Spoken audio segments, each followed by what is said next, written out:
in just a few minutes from now. Request you all to kindly be seated. We will be starting very, very shortly. Thank you.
The countdown for News9's big event is over. The News9 Global Summit is about the new India that is recognized as a rising economic power and a major global player. The theme of the summit is how India is poised for the next big leap. The What India Thinks Today Summit is being organized by the TV9 Group. And this edition of the summit is simply unmissable because the keynote address will be delivered by none other than Prime Minister Narendra Modi. The summit starts from today and will continue through the 26th and 27th as well.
Ladies and gentlemen, may I request you all to kindly take your seats. We will be beginning with the inaugural of TV9 What India Thinks Today very, very shortly. May I request you all to kindly take your seats.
Hello.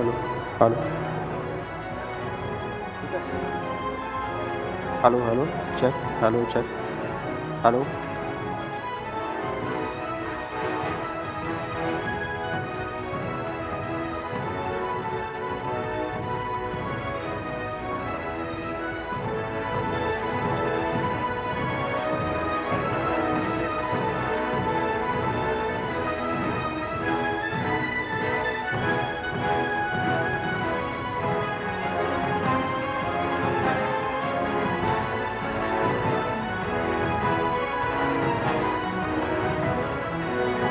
check, check.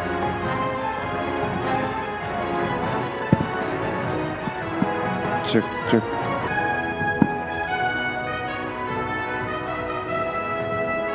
Check, check, check. Check, check.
For those who have just joined us, the countdown for News9's big event is over. The News9 Global Summit about the new India that is recognized as a rising economic power and a major global player. Right on your screens, the MD and CEO, Mr. Barun Das, along with Union Minister Anurag Thakur. The theme of the summit is how India is poised for the next big leap. The What India Thinks Today Summit being organized by the TV9 group. This is the second edition, and this edition of the summit is simply unmissable because the keynote address will be delivered by none other than Prime Minister Narendra Modi himself.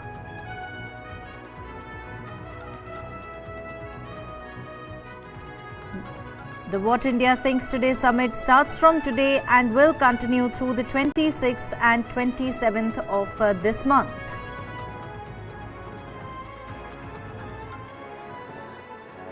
Ladies and gentlemen, requesting all of you to settle down. We will be beginning very shortly. Requesting all those walking around to please take your positions. Please find chairs to sit down. We will be beginning in just moments from now. Requesting all of you to please take your seats.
check, check, check, check. ठीक है? Check.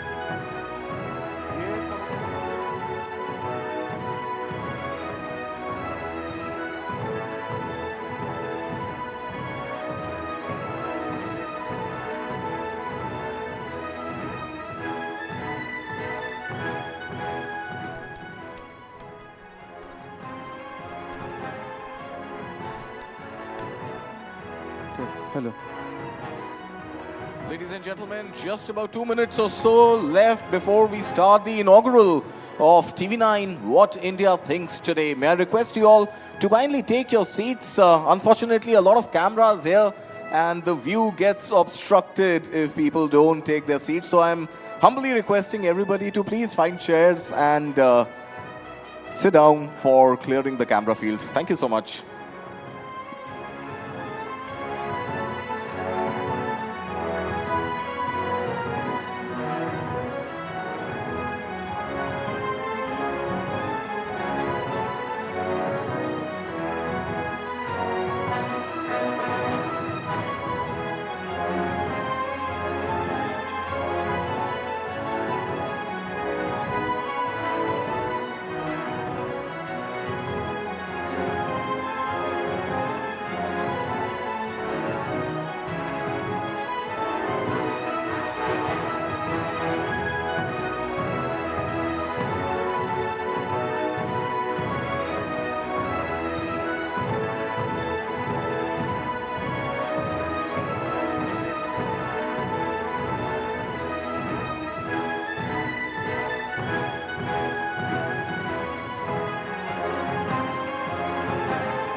The second season of TV9 Network's What India Thinks Today will begin just in a short while from now. The theme for this year is India poised for the next big leap. Several politicians, celebrities and dignitaries will be a part of this event. They will voice their opinion in this 3-day global summit. The News9 Global Summit is about the new India that is recognized as a rising economic power and a major global player. The theme of the summit is how India is poised for the next big leap, and the What India Thinks Today summit is being organized by the TV9 group, and this edition is unmissable because the keynote address will be delivered by none other than Prime Minister Narendra Modi.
And finally, ladies and gentlemen, it is time to get started with the inaugural of TV9 What India Thinks Today.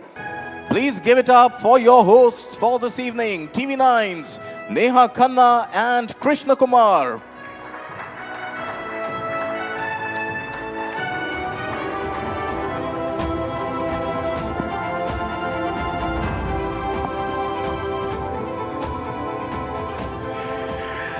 Ladies and gentlemen, a very warm welcome to the second edition of TV9 What India Thinks Today. India's mega thought fest is back indeed, and it's bigger, bolder and brighter this year, mirroring the new India story, really, isn't it, Neha? Mirroring the new India story, no doubt about that. It is going to be action-packed, I can tell you that, for the next 3 days. Yes. And of course, the one big thing that everyone is looking forward to is the keynote address, which will be delivered, ladies and gentlemen, tomorrow evening by none other than the Prime Minister of India, Shri Narendra Modi. Ladies and gentlemen, huge round of applause for that. Of course, we're all building up towards that, but let's not forget, we have some very special guests already in the house. We're going to get them on stage, get him on stage to be specific. But quickly, before we go for that, we are going to tell you what India Thinks Today is all about. What India thinks about is very important at a time like this, which is a moment of greatness for India. India is on the cusp of greatness, and it is thought platforms like this, global thought platforms, hosted by none other than the biggest news network of the country, isn't it, Neha? Absolutely, the second edition of TV9 What India Thinks Today Summit, the News9 Global Summit that has brought together, even in the past, the best of thought leaders from all walks of life. And ladies and gentlemen, what you're going to witness over the next 3 days is going to be truly special. We're going to have newsmakers, we're going to have thought leaders, we're going to have policy makers, and like I said, the biggest name of them all, the one man everyone wants to listen to, the Honorable Prime Minister of India, Shri Narendra Modi, will be in our midst to deliver the keynote address tomorrow evening. Right, and we have, before we get to that, we have a bunch of people that we are honoring with our Nakshatra Samaan awards tonight. And today, the inaugural of What India Thinks Today, second edition, is all about India's soft power. And right now, we are counting down to those awards. We are counting down to some very interesting sessions we have in store, beginning with a big name who is going to be part of the first session. That, ladies and gentlemen, is none other than, okay, we're going to hold on and not tell you the name of the person. Let's not give it away so early, Krishna. Yes, absolutely. We have to build it up to that. We have a very special guest already amidst us who will be taking the stage in moments from now. But through the course of the evening, we will be discussing all about India's soft power, from the vibrant tapestry of Indian movies and music to India's vibrant tapestry of sporting achievements. Bear in mind, once upon a time, India was just a cricketing nation. Not anymore, because of some very important efforts taken by some very important gentlemen who's made sure... Who is in our midst right now. Who's our midst right now, who's making sure that India wins accolades, India wins goals across sporting arenas, and India has been celebrating that as well. So we will be talking about our achievements across sporting arenas, movies, music, and all the soft power that is pushing brand India forward on a global platform, isn't it, Neha? In fact, Krishna, we are not just calling it India's soft power, we are calling it India's smart power. Yeah. Because that's really how it is now. Gone are the days when Bollywood was India's biggest global export. We have gone way beyond that. Our musicians, our artists are doing us proud. they're winning Oscars, they're winning Grammys. And ladies and gentlemen, in our midst, we have today at least two gentlemen who've won multiple Grammys for India and done us proud on so many occasions. Right. Before we get to all of that, let's begin with where we have to begin. We are a team of over 3,000 people here at the TV9 network putting together the What India Thinks Today Summit.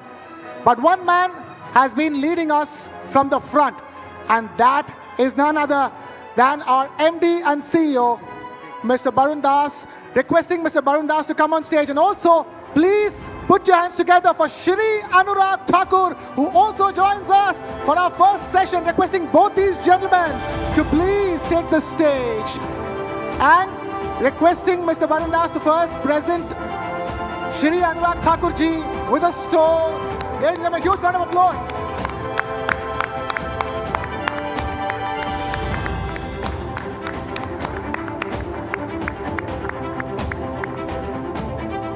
Right. Please, requesting Shri Anurag Thakur ji to please sit down, and requesting Mr. Barun Das to please deliver our welcome address for the second edition of What India Thinks Today. Barun ji, all yours.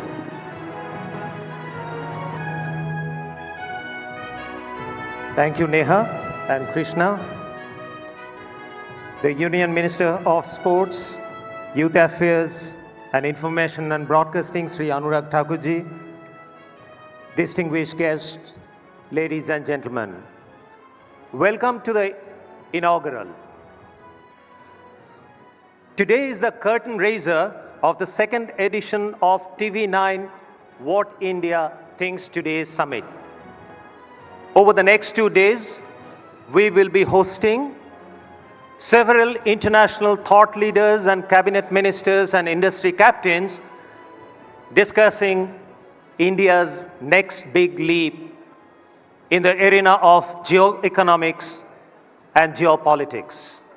And most notably, we have the summit keynote scheduled for tomorrow evening at 8 p.m., which will be delivered by none other than the Honorable Prime Minister Shri Narendra Modi ji. But this evening, we are here to celebrate the curtain raiser with a subject very close to my heart. I must mention that this evening is going to be special because apart from glamour and glitz, it will be an evening of gravitas. You must have already spotted in the hall many well-known faces from the world of sports and entertainment. They are here tonight for a purpose. They are here tonight to discuss a bold vision for India, not as an economic or military power, but as a soft power. Our deliberations this evening will focus on the idea of soft power for hard gains. So what's soft power? A phrase used extensively these days. The American political scientist Joseph Nye defines soft power as a country's ability to influence others through attraction and persuasion rather than coercion and force. As he says, seduction is always more effective than coercion. Like the American dream is sold across the world to a large extent via Hollywood. Similarly, countries like Brazil and Argentina, they have earned a name for themselves in the world through their excellence on the soccer field. That is the context of soft power this evening. India has always been known as a land of yoga, Vedas, and Ayurveda, and more recently, as home to some most spectacular cinematic storytelling in the world. The home of Bollywood, but of late also Sandalwood, Collywood, Tollywood, all hail Nattu Nattu. At the same time, our prowess as a sporting nation is on the rise. While our cricketers have been doing us proud for some decades now, there are other sports where India is making its mark in the global arena, thanks to the grit ambition and tenacity of some extraordinary sports star, and the vision of a prime minister, and of course, the able administration of a sports minister.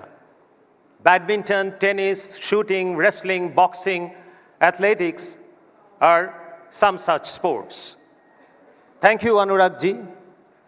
Now, as India rises in the global pecking order, earning a place for itself at the high table, there is immense opportunity for India to add to this heft through excellence in sports, movies, and music. After all, the perception of India is the sum of how the world sees us. If we as a country create more winners, like powerful cerebral content and winning champions, then we can rise faster in the world order. We can make greater hard gains, be it trade of goods or services. Let us not forget that in 2016, when Israel and Palestine agreed to give peace a chance, it was at the behest of celebrities like Roger Waters of Pink Floyd, John Bon Jovi, and Cristiano Ronaldo. The peace may not have lasted, but people-to-people goodwill remains a far better alternative to bombs and guns. This evening, over several conversations, we'll hear policymakers, celebrities, sports champions, and brand gurus develop a roadmap to further burnish brand India. Of course, no evening like this one can be complete without some celebrations. So therefore, tonight we will also be honoring a few extraordinary men and women from the world of sports and entertainment with TV9 Network's Nakshatra Samaan Awards. So ladies and gentlemen, we have an exciting evening ahead of us. Let's kickstart it right away. Thank you once again for being us here. Namaskar.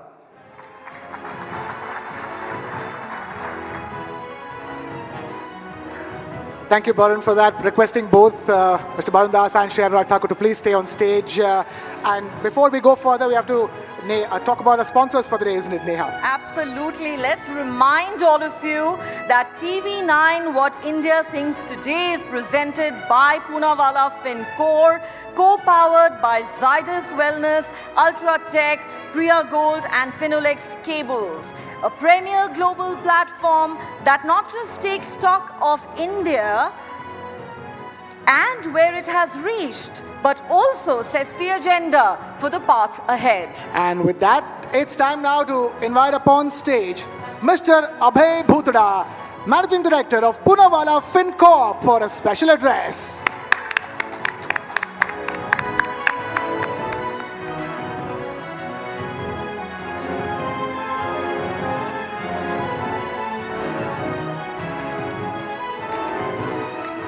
Good evening, everyone. I think what India thinks today, I cannot just share my thoughts in 2-3 minutes, but considering the time limit, we'll have to speed up, and I will try to share in as much as possible in minimum time. So I'm privileged to be here at the TV network What India Thinks Global Summit 2024. I express my gratitude to Shri Anurag Thakur ji, the Honorable Minister for Information and Broadcasting and Youth Affairs and Sports, for gracing this occasion with his esteemed presence. I also express my gratitude to Shri Barun Das ji and his entire TV9 team for organizing such a special and unique event. This is a great initiative by TV9 which brings all the visionaries, policymakers, influencers from around the globe under the one roof to have a constructive dialogue for the growth and development of our nation. Under the visionary leadership of our Honorable Prime Minister Shri Narendra Modi ji, India has undergone a profound digital transformation, creating a market for digital and tech solutions. Honorable Prime Minister's far-sighted approach has propelled India to be a global hub of innovation and technology, harnessing the power of digital solution to drive inclusive growth. India is prominently re-emerging to regain its place on global economic platform and on its way to become the third largest economy. India's digital revolution, led by path-breaking initiatives like Digital India, has transformed the nation into a digitally empowered society and knowledge economy with more human-centric approach to the development. The Atal Innovation Mission has prompted a culture of innovation and entrepreneurship, driving job creation and economic growth. With the focus on digitization, innovation, building digital infrastructure, and adoption of emerging technologies, I am confident that we will be able to achieve the vision of Viksit Bharat by 2047. Apart from providing conducive business environment, safety and security of individuals is very important to us. No nation can progress without robust law and order. I acknowledge and appreciate the strong leadership of our Honorable Home Minister, Shri Amit Shah ji, for his bold steps to protect the nation and its citizens for maintenance of security, peace and harmony.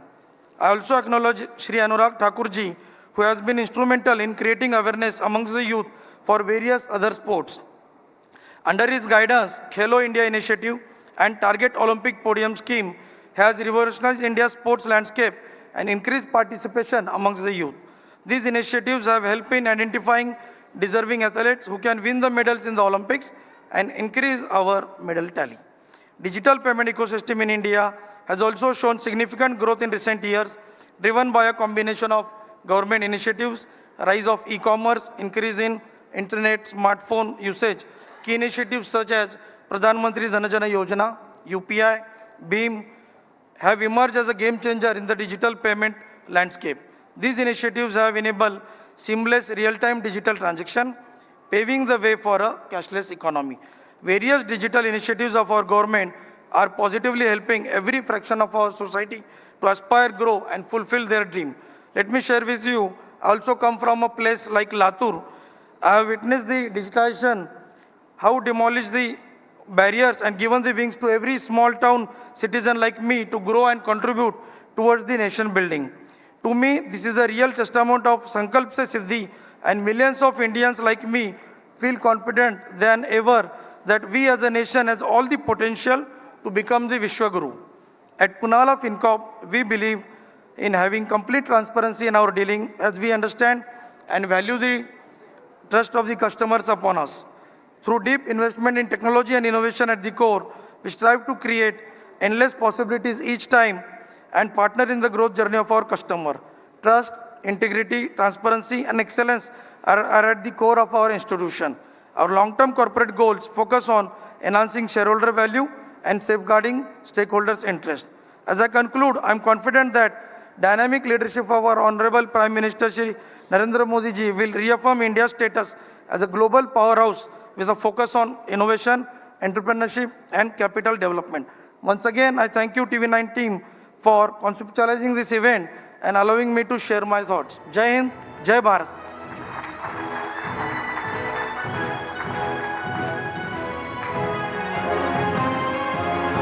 Thank you, Mr. Bhutra, for that special address. And we are all set to kick things off for the day. But before that, since we're talking about kicking things off, I'm going to request a very special gentleman to take the stage and present us with a memento, requesting Mr. Pierre Neuberg of Bundesliga to please take the stage and present a memento to our MD and CEO and Shri Anurag Thakurji as well.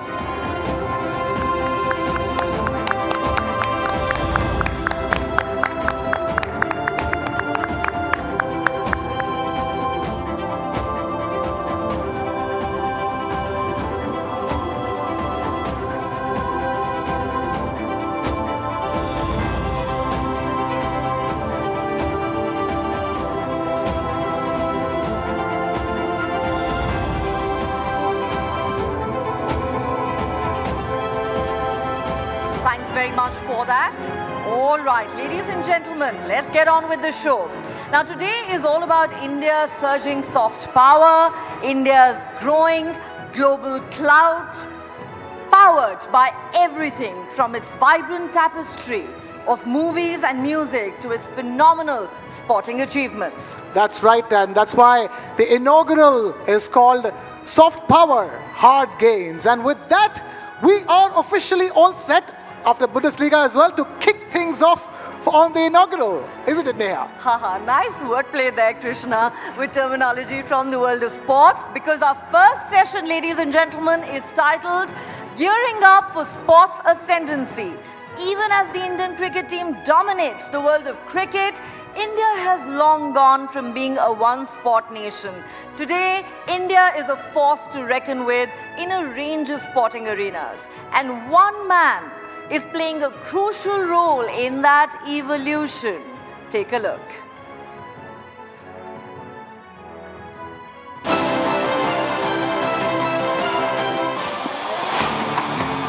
One spear can pierce through the world. One fall can...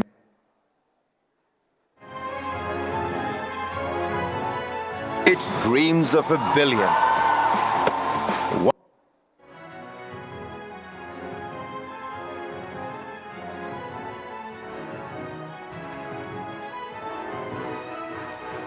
Right, we will, pretty much get on with things because we have the two gentlemen on stage already who are going to be the main gentleman of this session who will be telling us all about it. That is Mr. Bharat and of course, Shri Anurag Thakur. Ladies and gentlemen, once again, a huge round of applause. Requesting TV9 Network's Meha Bharadwaj and Sumaira to please take the stage and conduct this session and get the ball rolling. Ladies, all yours.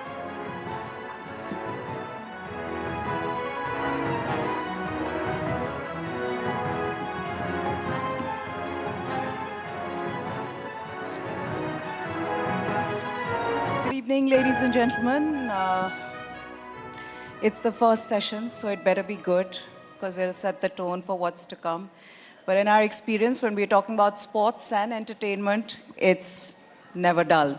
So we're gearing up for sports ascendancy, and who better than Shri Anurag Thakur, somebody who understands sports, somebody who is, who's played cricket himself, and also now somebody who is the sports minister of the country. I also have our MD and CEO, somebody who understands the business of sports, Mr. Barun Das here. So without further ado, let me get straight into this conversation. There's Pullela Gopichand here as well. At some point, we are going to involve him in this discussion as well. But let's start with Mr. Thakur. Sir, the buzzword today is soft power.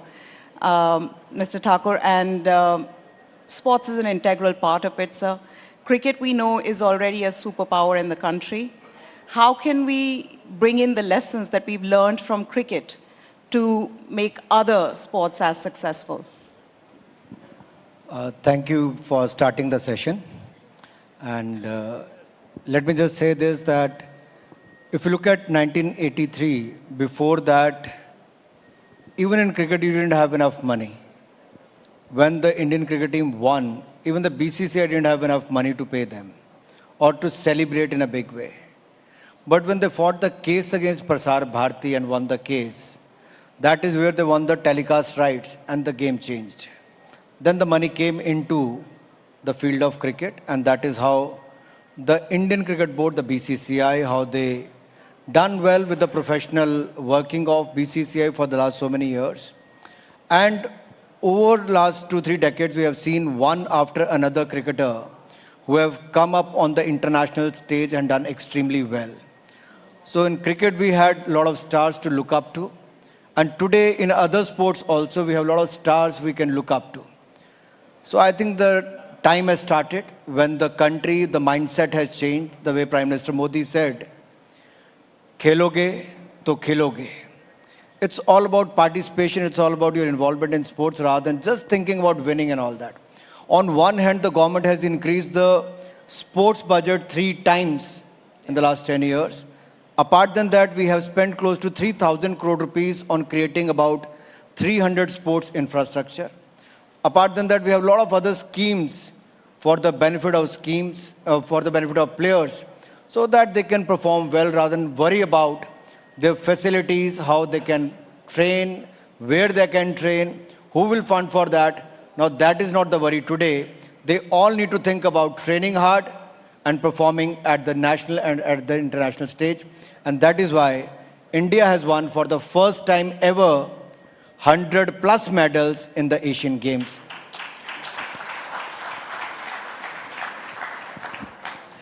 Anurag ji, क्योंकि soft power की बात हो रही है और वो buzzword है आज का, तो इसी से जुड़ा एक और सवाल ये कि हमारी भारत की जो इस समय दुनिया में जो स्थान है, जो जगह है और जहां हम पहुंच रहे हैं, जहां हम पहुंचने का लक्ष्य रखते हैं, सॉफ्ट पावर से हार्ड गेन्स संभव है? मुझे लगता है गेन के बारे में क्यों सोचते हो? मैंने एक शब्द अपने पिछले उत्तर में कहा, खेलोगे तो खेलोगे। आपको तो अपना कर्तव्य निभाना है, कर्म करने, बाकी फल की चिंता नहीं करनी है। और आज का भारत अपने कर्म कर रहा है, फल अपने आप मिल रहे हैं।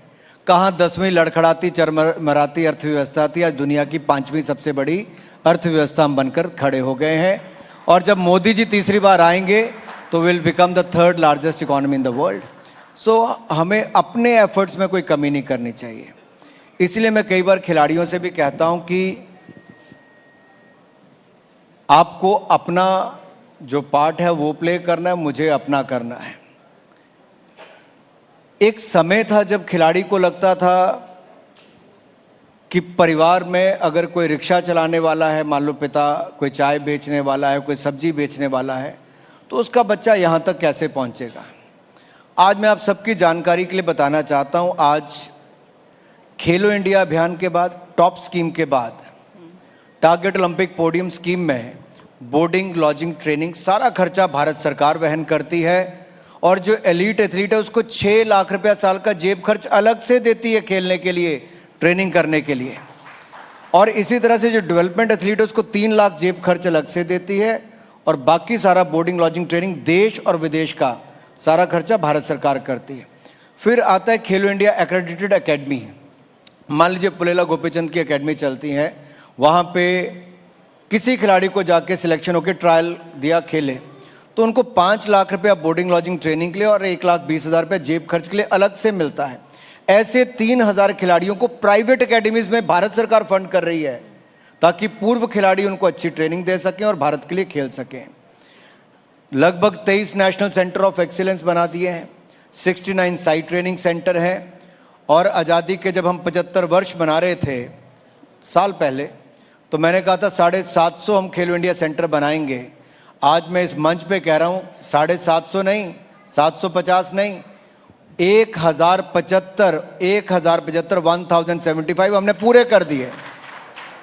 सो that is the speed, size and scale at which we are working today.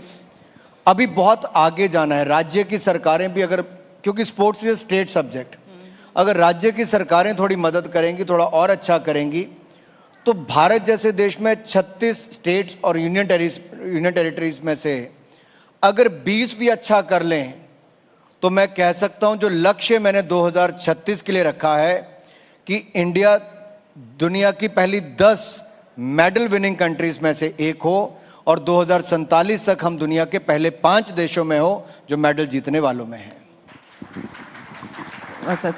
Now, we'll talk about that bid for Olympics for 2036, sir, but let's also get Barun to talk to us about soft power.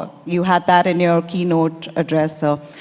I want to ask you, what is the role that media can play in building a brand for India when it comes to that being used as soft power? Thank you, Meha. I think fundamentally, media exists without any specific objective. Media is supposed to be a social catalyst. I mean, if you talk about news media. So we reflect the society and we act as a social catalyst. But as part of the largest news network of a country, what I see is that as far as sports and entertainment is concerned, it's an exciting time for India, like in many other spheres. First of all, I think the winner is first born in the mind, and then you have to have an intent to win, which is what I think the Prime Minister's leadership and Anurag's guidance had happened and instituted in India, where Indians want to win, which is what, as a media custodian, as a largest news network, we should try and reflect. There are excellences which we are saying. Obviously, what keeps coming to my mind is Gopi, who's sitting here, good friend.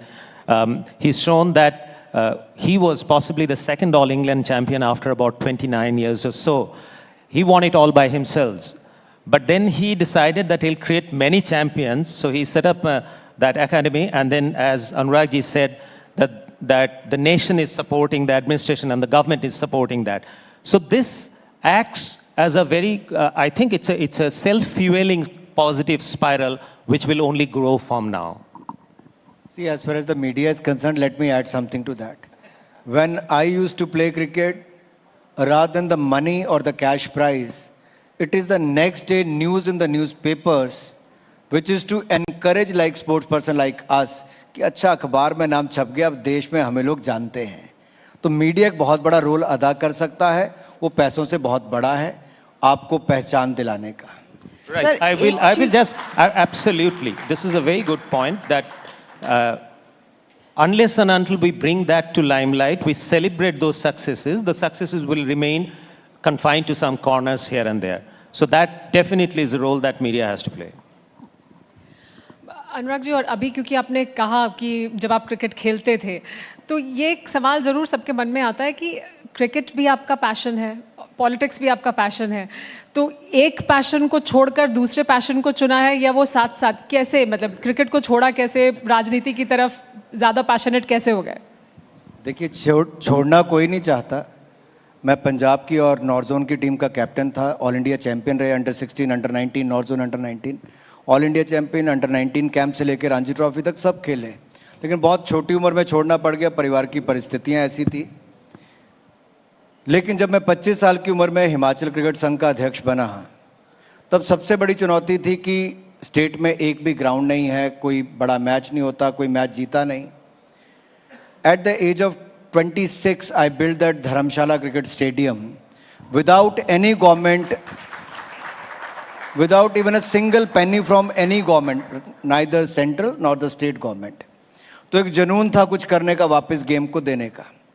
और जब वहाँ अच्छा किया तो उसमें राजनीति आ गई, राजनीति लोग आ गए, और मैं जो राजनीति से 100 कदम दूर था, मेरे लिए भी राजनीति के द्वार खुल गए. आज मैं आपके सामने चौथी बार का लोकसभा एमपी बैठा हूँ.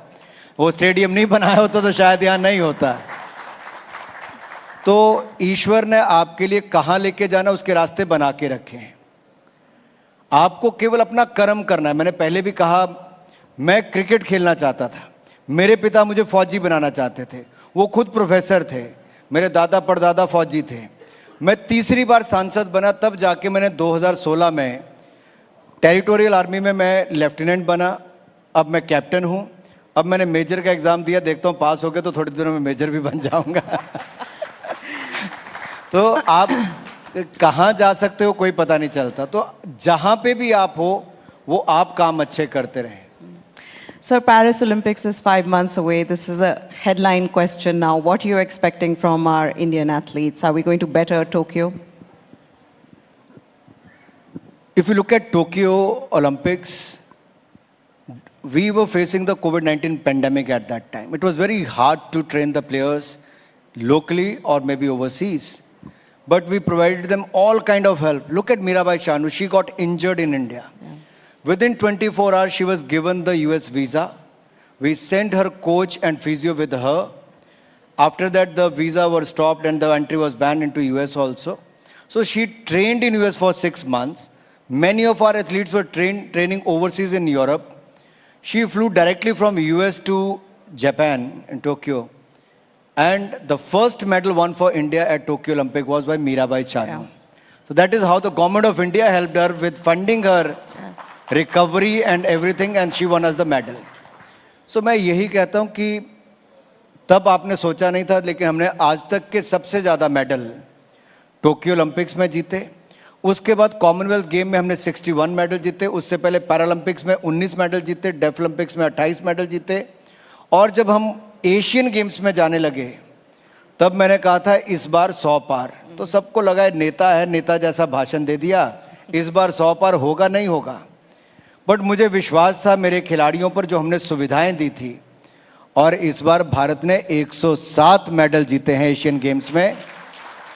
और जब पैरा एशियन गेम्स में हमारी टीम गई, तब मैंने कहा एबल एथलीट्स का रिकॉर्ड तोड़ोगे, can you break the able athletes record? They said of course yes. और उनका कॉन्फिडेंस लेवल देखने वाला था। और हमारे पैरा एथलीट्स ने पैरा एशियन गेम्स में 111 मेडल जीतने का काम किया है। तो मुझे तो विश्वास है, मैं आपके दर्शकों से पूछ लेता हूं, आपको विश्वास है पेरिस ओलंपिक में टोक्यो ओलंपिक से बेहतर जीतेंगे अवार्ड्स? मैं I will take the liberty, क्योंकि अनुराग जी मौजूद हैं और अनुराग जी ने कहा कि उन्होंने 100 पार का स्लोगन दे दिया था, तो क्योंकि आप यहाँ हैं तो राजनीति से भी जुड़े दो एक सवाल ज़रूर पूछ लूँ मैं आपसे। 400 पार का नारा भी दे दिया है अब की बार, लेकिन वो जो सामने गठबंधन है, वो जो लग रहा था कि इकट्ठा नहीं हो रहा है, अब इकट्ठा होता हुआ दिखाई दे रहा है। गठबंधन दिल्ली में भी हो गया है, आम आदमी पार्टी और कांग्रेस के बीच में गठबंधन, बाकी गुजरात में हो गया है, हरियाणा में हो गया है, ऐसे ही इकट्ठा होते जा रहे हैं। लग रहा है पश्चिम बंगाल में भी शायद कुछ बात बन जाएगी। तो ये इकट्ठा होने में कुछ फ़र्क पड़ेगा वो 400 पार के नारे पर? 0 + 0 कितना होता है?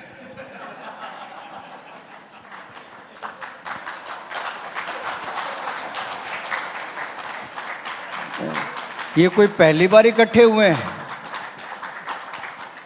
ये कोई पहली बार इकट्ठे नहीं हुए। मैं आपके याद करवाऊं, 2017 में उत्तर प्रदेश का विधानसभा चुनाव था, 2022 में यूपी का विधानसभा चुनाव था, 2019 का लोकसभा चुनाव था। ऐसे कई चुनावों में ये महागठबंधन जो काफ़ी ठग, यानी कि जिनके बाकी तरह के आरोप भ्रष्टाचार के लगे हैं, कोई बेल पर है, कोई जेल में है, वो सब लोग इकट्ठे हुए हैं।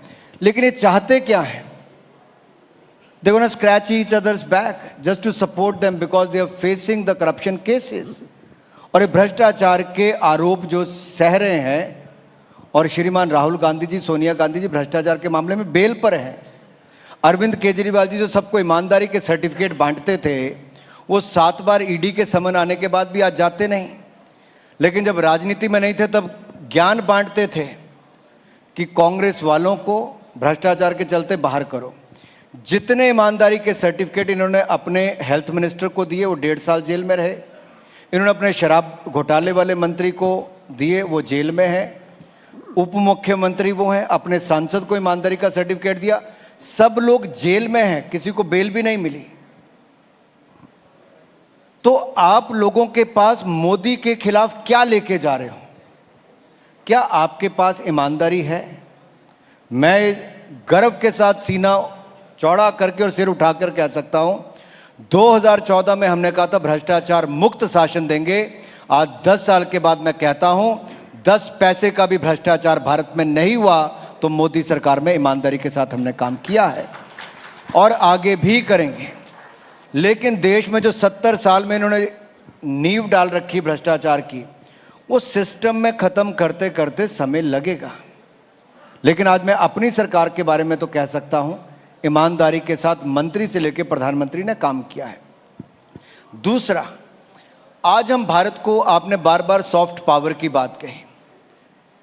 आप किसी भी पावर की बात कर लें, सॉफ्ट पावर की बात कर लें, हार्ड पावर की बात करें, इकोनॉमिक पावर की बात करें, आज हर क्षेत्र में भारत आगे जा रहा है। सॉफ्ट पावर में स्पोर्ट्स से लेके सिनेमा तक, कल्चर से लेके स्पेस तक हमारा बहुत बड़ा योगदान है। हमारी फिल्में, हम दुनिया के सबसे बड़े फिल्म निर्माता वाले देश हैं, लेकिन बड़े पर्दे वाली फिल्में हमारी दुनिया में जाके अच्छी नहीं करती थी। But there is nothing regional today. If your content is good, it quickly becomes from regional to national, then to international. And that is how RRR has won the award. That is how Elephant Whisperer has won the award at the Oscars level. एक नहीं अनेक platform पर भारत के content ने अपनी धूम मचाई है। और आप मेरी बात मान के रखिए, अगले 10 वर्षों में India will be the content hub of the world, will be the content continent, if I have to say this. और ये मैं बहुत गंभीरता से इसलिए कह रहा हूँ, टेक्नोलॉजी का जो रोल है, आज भारत में पोस्ट प्रोडक्शन की बहुत सारी संभावनाएं बनी हैं। हमारे यहाँ पे स्टोरी टेलिंग की कंट्री, बहुत सारे अवसर हैं नए कंटेंट क्रिएट करके देने का। ओटीटी ने एक नया अवसर खोले हैं। दूसरा मैं कहना चाहता हूँ, स्पोर्ट्स में हमने अच्छा किया। ये तीसरा, स्पेस की दुनिया में जापान और यूएस अब पहुंचा है। हमारे भारत ने चंद्रयान मिशन की सफलता करके साउथ पोल पर चंद्रमा के तिरंगा झंडा फहरा दिया है। ये भारत ने किया है स्पेस सेक्टर में भी। अब कोई सेक्टर आप लेंगे इकोनॉमी से लेके बाकी हम अच्छा ही कर रहे हैं, और मैं उत्तर यही देना चाहता हूं, जब हम अच्छा कर रहे हैं तो मुझे लगता है लोग भी अच्छा ही रिजल्ट देंगे, वोट भी अच्छा ही डालेंगे. So you monitor what we watch as the Minister for Information and Broadcasting. What is it that you watch? आप एक युद्ध से दूसरे युद्ध चले जाते हो, कभी यूक्रेन कभी इजराइल का दिखाते हो, लेकिन मैं यही कहता हूं युद्ध के समय भी दुनिया भर की सप्लाई चेन डिसरप्ट हुई, लेकिन उस समय भी भारत ने जो फर्म स्टैंड लिया, चाहे ऑयल बाइंग का था, गैस का था, भारत ने अपना स्टैंड क्लियर किया कि हमारे लिए प्राथमिकता भारत की 140 करोड़ की जनता है, तो दुनिया को झुकना पड़ा और भारत की बात को मानना पड़ा. दूसरा, कोविड-19 पैंडेमिक के समय दुनिया के ऊपर अगर हम निर्भर रहते तो शायद 140 करोड़ भारतीयों को 220 करोड़ वैक्सीन नहीं लगती. आज अगर 220 करोड़ वैक्सीन मुफ्त में लगी है और 80 करोड़ लोगों को मुफ्त में अनाज मिला है, और अगले 5 साल की गारंटी भी मोदी की गारंटी है, और 4 करोड़ पक्के मकान, 10 करोड़ बहनों को रसोई गैस का सिलेंडर, 12 करोड़ शौचालय टॉयलेट्स मिले, 13 करोड़ घरों को नल से जल मिला, 60 करोड़ लोगों को आयुष्मान भारत के 5 लाख का इलाज हर साल मुफ्त मिलता है, तो मैं ये कह सकता हूँ ये तभी होता है जब सरकार डिलीवर करने वाली आती है. और आपका कंटेंट मैं टीवी पर देखता हूँ, आप अच्छी स्टोरीज भी दिखाते हैं कि मोदी सरकार ने कैसे अच्छा काम किया है. Then let's also involve Varun in this. He's feeling a little left out. Let's talk about fitness, Varun. I know that you, Mr. Thakur, you guys are fitness enthusiasts. You're passionate sports lovers. I've got to ask you this. India being one of the youngest populations, right? Average age of an Indian is 29. How can we make sports an intrinsic part of our culture across age groups? Varun, your thoughts on that? It's a difficult question. I haven't thought about it. Let me just think on the go. I think sports is not really a discipline. According to me, sports is an attitude.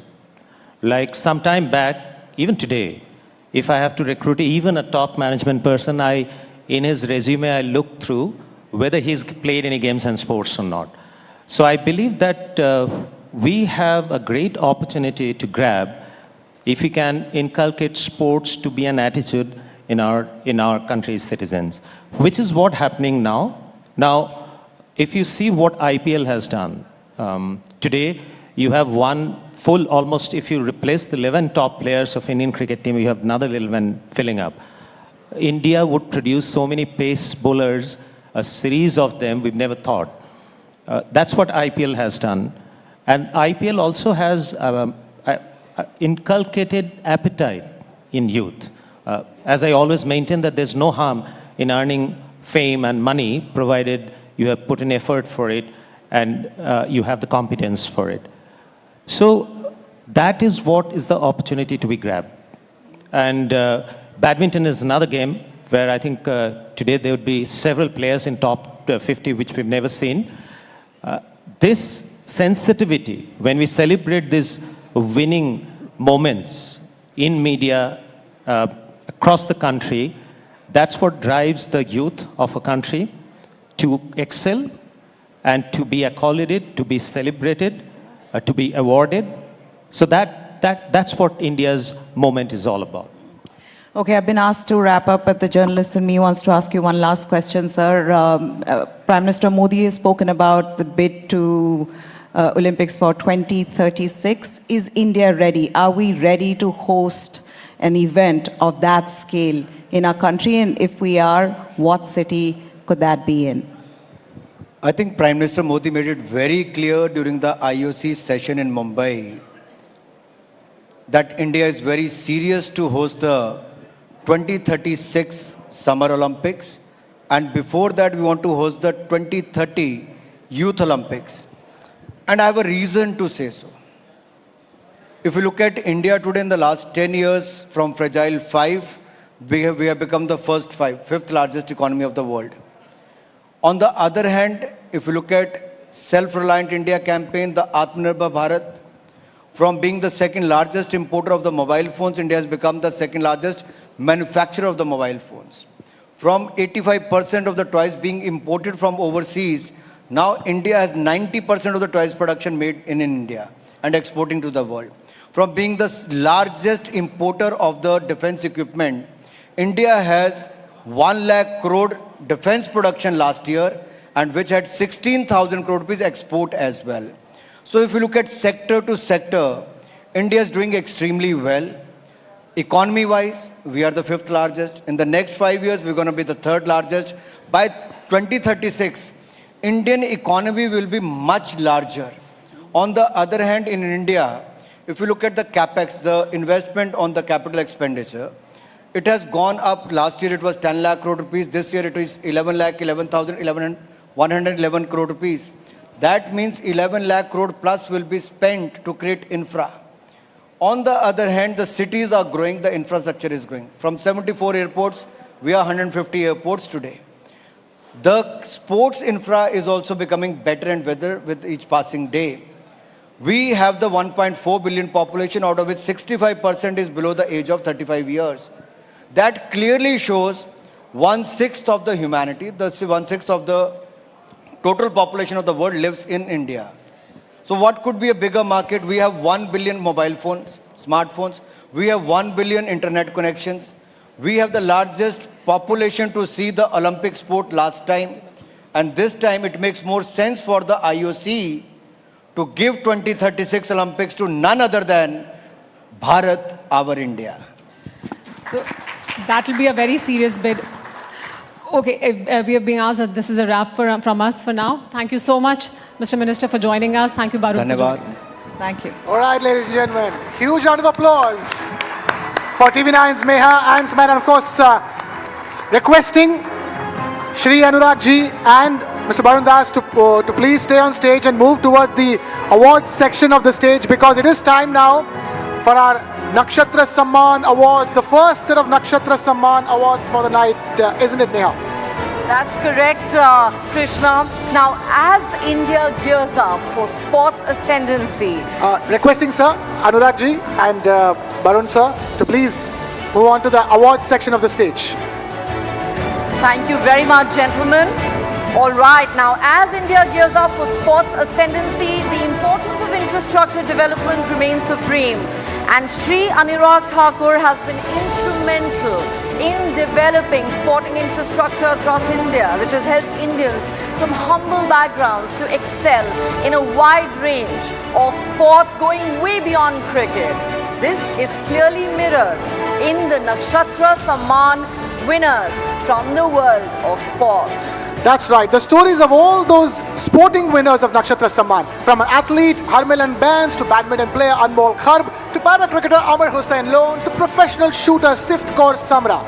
They are all success stories built by the creation of infrastructure in India. As they say, banega to badhega India, isn't it, Neha? Absolutely, no two ways about it. Well, we will be felicitating all the sports Nakshatra Samaan winners later tonight. But for now, let's get on with our first set of Nakshatra Samaan with some very special winners. Time now to celebrate an actress who has been enthralling us with her performances for decades now. From the silver screen to OTT. She is the original must girl. She was the heartthrob of the 1990s and 2000s, is once again ruling our hearts thanks to OTT. She's performed some breakout roles that thrilled the public and critics alike. She's given power-packed performances, and now she is reinventing herself for the new age entertainment space. Ladies and gentlemen, the TV9 network Nakshatra Samaan goes to the ever-shining star Raveena Tandon. Ladies and gentlemen, huge round of applause for Raveena Tandon, requesting her to please come on stage to collect the award from Shri Anurag Thakurji and Mr. Barun Das.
Thank All you right, very thank you. much, Ravina, for being here with us. Right, if we can ask her a quick question. Yeah, she has a mic. She has a mic. Okay, she has Ravina, we have a quick question to ask you. You know, just realized you've been winning an award from your first performance. You won a Best Debutante award from then for the movies to now OTT. And now this is the Nakshatra Samaan. Can you tell us what does it feel like to keep coming up on award stages like this all the time? First of all, thank you and a very good afternoon and a good evening to all of you here. I was just partially sitting there and hearing this very interesting conversation happening right now on stage, and I'm looking forward to my session as well. But nonetheless, thank you very much for this honor, and it always feels great from then, like you said. Anuragji just said that why are we relegated to only 1990s heartthrobs whereas we women now are still very relevant. You still very much working, a heartthrob even and today, still leading. Ravina. We are very much there, and we are here to stay forever and ever. But nonetheless, thank you so much for this, and it feels great always to be appreciated, whether it was the first debut award or it is now this very ever shining star award. I just completely love this, and thank you again. And like I said, I'm looking forward to being up there with you guys very soon. Can't wait, Ravina. We can't wait. And that award couldn't have been named better for somebody like you. Ever shining star. Ladies and gentlemen, huge round of applause Thank for you. Ravina Tandon. Tandon. All right. So that's the first big Nakshatra Samaan award for the evening. But time now to move on to the other big winner in the first set of awards. With that, we're also thanking Shri Anurag Thakurji for taking time out to be with us. Thank you so much for being with us here at TV9 What India Thinks Today.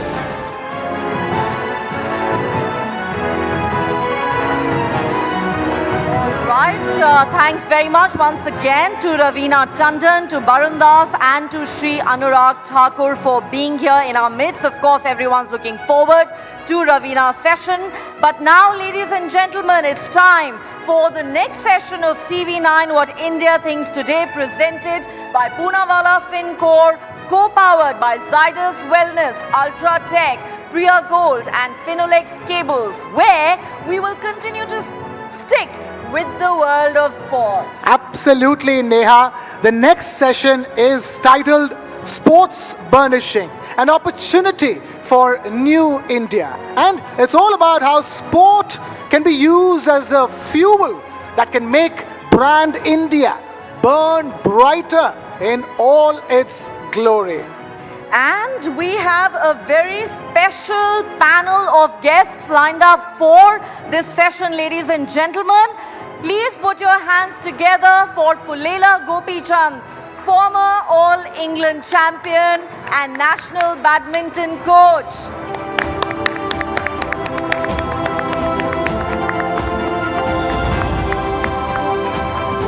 Please take a seat, sir. Up next, we have Latika Khaneja, CEO, Collage Sports Management. Ladies and gentlemen, huge round of applause for Latika Khaneja.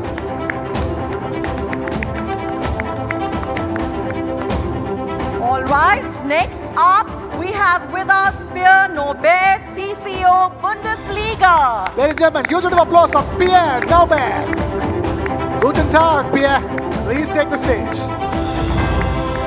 And finally, we have Markus Kretschmer, former CEO, FK Austria Vienna, requesting him to please take the stage.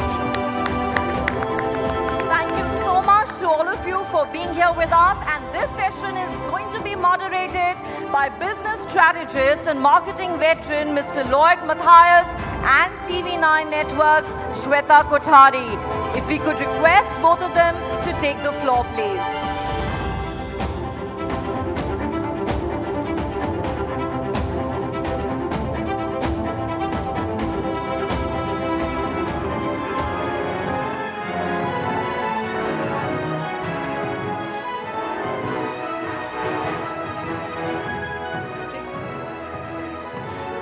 All right, I think before we begin, may I also please call on Subhranshu Singh, Chief Marketing Officer, CVBU at Tata Motors. Subhranshu?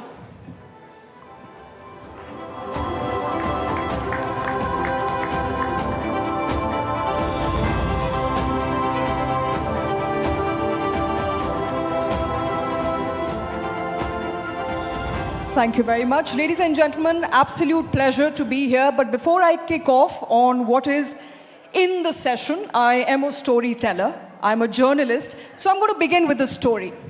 There's a boy I know about 300 kilometers from here who wanted to be a footballer. He decided that at the age of 16, he will move out because the city that he is in does not possibly offer a turf or sporting professionals who will help him achieve his dreams.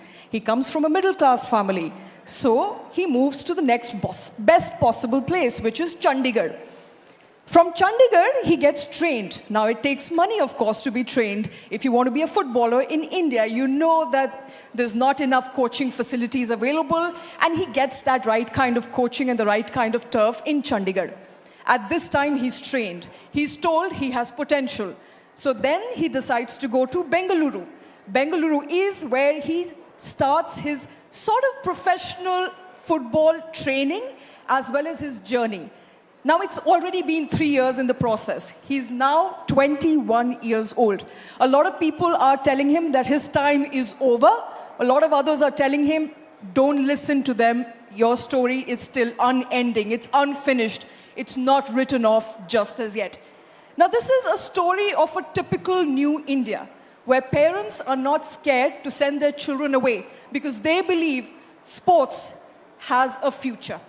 At the same time, this is also a story of an audacious young person who is willing to put off his studies because he understands that his home city does not offer him that kind of facility and move out of his comfort zone to different cities at a very young, tender age of 16 years old. Now, this happens to be my brother, and I'm very fortunate to be sitting here. But this, as I said, is also a story of every other young Indian family, as well as a person who has willingness to do something, perhaps is not able to do so in absence of enough facilities, even though he has potential. As I said, his story is still unfinished, so we don't know. He may just be a professional footballer. But as we kickstart this session, the first big question I believe we have in front of us is that we want sports to have to be synonymous to brand India. I want to come to you, Lloyd, and since you're my co-panelist, and I think maybe you can take it off to other panelists here, how close are we to achieving that dream of India going beyond cricket and also building an image of a sporting nation?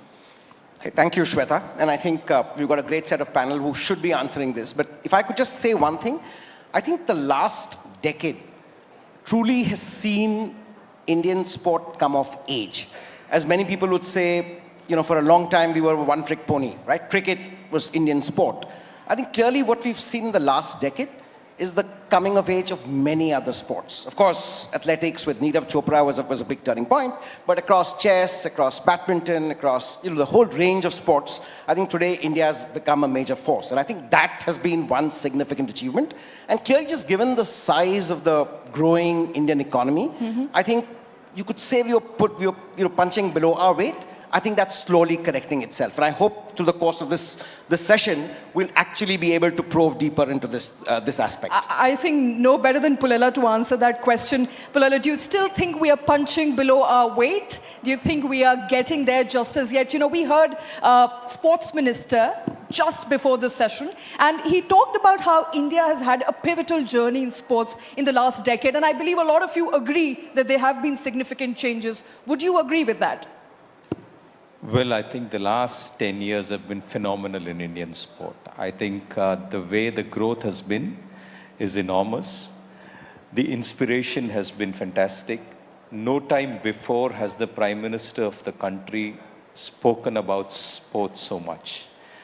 No time before has a prime news channel kicked off with sport as one of its major events. So I think we are looking at sport as a primary news making, as a primary decision making, people taking up sport. And I think I'll get back to your brother's story in that one bit, because what has happened is this huge inspiration, and also what the sports minister spoke about, Khelo India and all of that, has made kids in the country aspire, parents in the country think that this dream is possible. and they have taken up sport very, very rigorously. What is also happening is that kids, players are taking up sport, leaving education. Your brother left it at 16, so he at least has some leeway. But for some, it's happening at 9. And that is a big case of concern, wherein we have, because at the end of the day, sport has only a very thin margin of people. We have people speaking about how, and I don't know if I can articulate it very well, but we are talking about how there are 6,000 kids across various sports who are giving 6 lakhs a month and 3 lakhs a month and stuff. But in reality, what happens to the 5,600 people who don't make it? Where are they going for their jobs? Are they skilled enough for their next journey? I think this is a big case of concern. For me, who has seen the entire ecosystem of sport, for me, I think if you fail at 21, and if you have the education and the skill set, like I really loved when Barun said, I will pick people who have played sport. But what happens if that guy doesn't have any education at all? And this is a cause of concern. So at 30, if you're a world champion, you have another 30 years to live, and you don't have the skill sets for the next set of your life, what happens to you? So these are more of the concerns, because we have grown too fast as a country in sport. We are still pushing forward in big force, and that is amazing. On that side of the story, I'm super excited, and it should continue. But I think we need to look at the entire ecosystem, because all it takes is one generation of failed sports person to show that the society, to show to the society, or the society will see it and say, there's no use playing sport. So you don't want that to happen. So great to know that things are changing, and thank you for sharing that candidly, Gopi. I want to go across to Latika, and I know Latika from a different era, the late 90s, when I headed marketing at Pepsi, and we used to go to Latika because she managed a whole bunch of Super A cricketers. Virendra Sehwag, I remember a long conversation with her. And then somewhere in the mid-2000s or 2005 thereabouts, she got into other sports. You, I think, signed on Abhinav Bindra and then subsequently other sports. So Latika, is it really changing when it comes to support to other sports? Or are we still predominantly a one-sport nation? Well, fortunately, nothing ever happened to the primary sport. It only grew in size, stature. The leagues came on and gave a livelihood to so many more cricketers. So in every possible way, it's given money to coaches, to professionals, to marketing people, to people who genuinely wanted to make a career in sport. So let's not denounce cricket at the cost of other sports. We can definitely have everything coexisting. And in the 2 odd decades that I have been involved in this, definitely other sports have come a very, very long way. So I don't think we can say that other sports do not get their recognition. They definitely do. And I think it's all a part of the evolution. The boost has to come from private participation. The boost has to come from media, from channels, from various formats. And the more people who are involved in sport, the more are these solutions going to come out, because the sportsman has to play his sport. For everyone else to figure out how to make a livelihood for them, that is the job of marketing, of business. And I think everyone needs to redirect their energies, and examples of that would be the ISL League, the Pro Kabaddi tournament, the various other tournaments that have come up in the country, because we are a huge population and any amount of entertainment is never going to be enough. So we need to work on that. Absolutely. Pia, thank you for coming to India. My pleasure. Well, I think as a country which is known for its cricketing fanfare and the currency that it has, the biggest sporting currency that it has, and it has continued to bank on it for a very long time, is cricket. We want to change that image. We want to go beyond cricket, and we are moving those strides. I mean, we've discussed all of that, and we will continue to. But as far as football is concerned, as you have been associated with one of the biggest football leagues in the world, how do we build an ecosystem where we can help nurture talent from the very grassroots level? So first and foremost, thanks for having me, and really impressed by this event. It's a great experience. And secondly, we should maybe touch base on your brother's career path for the future. Coming back to your question, how to build an ecosystem. Frankly, having tried to dig a bit deeper into the current situation of India's sports and your youth development system, I think let's say the foundation and the idea is exactly right. Looking at the idea of the Kilo India system, this is exactly what makes, I think, European sports successful. And then speaking maybe for Germany, because representing the second biggest football league in the world from Germany, this is how we build our ecosystem in terms of football, but also in sports. But it took a long time, right? It started right after World War II, like, you know, it took us several decades in order to, you know, lay the foundation of something we then, you know, were able to earn the credits from at a later stage. So I think that's the one part. The second part is, as Barun and the Minister of Sports exactly pointed out, it's about the events, getting the right events in.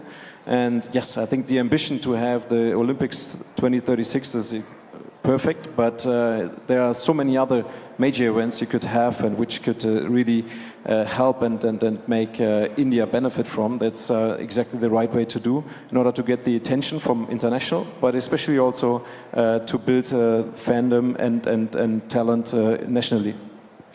Thank you. Do you know, sorry, Lloyd, as far as fandom is concerned, with a show of hands, how many of you watch football? Religiously watch football? All right, I think those are half the hands down, but a lot of people are football lovers in the country. Even then, for some matter, and I spoke to my, sports editor right before I got on this panel, because sporting is a self-admission, not something that I've done for a very long time. So she said that despite repeated efforts, for some reason, it just does not make enough money. So, there is the value proposition, there's the economic sense to it, which happens to be missing. And we were discussing this before, we came on the panel, that it's a classic chicken and egg situation to me. What do you do first? You pump in money, but then you also need enough reception, you also need enough revenues. But when the revenues only will come in when people are actually interested in watching. How do you break away from that conundrum? I think never an easy situation, and a great question that, Shweta. I think the challenge is that today, with an increasing activist economy where shareholders want good returns, I think business leaders are tasked with ensuring they put their money where they get the best returns so that their companies prosper and shareholders get returns. Having said which, I think one big change that has happened is the government of India mandates that every company spends 2% of its post-tax profits on corporate social responsibility. I think where corporate India or India Inc. needs to look is virtually none of that gets into sport. Sport is considered too much of a, shall we say, a nice to do or a luxury. A lot of it goes into important issues like education and health. But I think the enablement of 2% of post-tax profits of a company for sports, I think is a great step in that direction. I think for that, the government needs to be applauded. Absolutely. Sorry. Maybe I would like just to add, looking at the stats we are working with, we see that almost 25% of the Indian population is interested in football, of which more than 40% are between 16 and 34, which means that I don't know if everybody is within that target or age group, but it seems like that football is, heavily growing in the younger target groups, which is great for us. We see our ratings on Sony more or less doubling each year. So you could sense an increasing demand for football, obviously in a very cricket-dominated market. Absolutely. We have a very diverse group here, but I want to come to you, Marcus. I understand you are actively engaging with India to facilitate, people, young people especially, who want training in football to have a free flow from one country to another where they can get the right sort of training and then come back and perform in India. Talk to us a little bit about what you're doing with the government and with Indian institutions. Yeah, thank you for the invitation. Great to be here. It's my first time in India and I'm really impressed. Yeah, we started in last June with one of my companies. I was for nearly 24 years CEO of an Austrian football club. We played also international. But then I started my own business, and we said, okay, how can we support also other countries in this kind of soccer? And together with a friend from Switzerland and Germany, we founded a company, and we have as a project 3 issues. Because the one you said, and I guess this is the key for the Indian population, is the young population, young people working on sports, training in sports in school. And what we want to provide is that regularly, not only one time, Indian kids who are selected here, who are trained here, can come for, let's say, 2 weeks to Austria, to Germany, to Switzerland, have training there, play there against youth academies, with the support like German Bundesliga, but also we talk to Austrian Bundesliga, to Swiss League, to give them a goal. And the second thing is also coach the coaches, bringing also coaches there, giving them the possibility to support. And don't forget, sports is a business, sports is an industry, so we also created programs, for example, for young doctors, for young lawyers from India who wants to work in sports. And I guess the know-how we have, especially in this region, Germany, Austria, Switzerland, within the last years with hosting the FIFA and UEFA, for example, in Switzerland, is a big possibility for young Indians, for young management people also to come there. Not only the children who want to play soccer, but also young students to come to Europe and also in the other direction. Very important. Thank you, Marcus. I want to come to my friend Subhranshu, and he's CMO at Tata Motors. And the Tatas, as we all know, have always been invested in sport, even long before CSR and such things came in. I remember back in the 80s, the Tata Football Academy bought in Pele's Cosmos, and this was another era. But the Tatas have consciously worked closely with sports, and not just at the macro levels.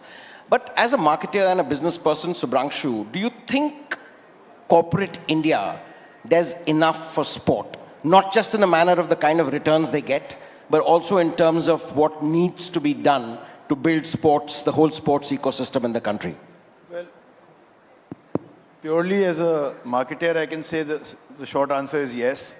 Because today the media ecosystem, all put together in terms of monetary value, is growing at about 15 to 16%, whereas the economy has grown by 7 to 8%. So you have the answer, it's a double the clock rate. But we must realize, you mentioned CSR and other efforts to promote sports, including the trebling of the budget from the government side.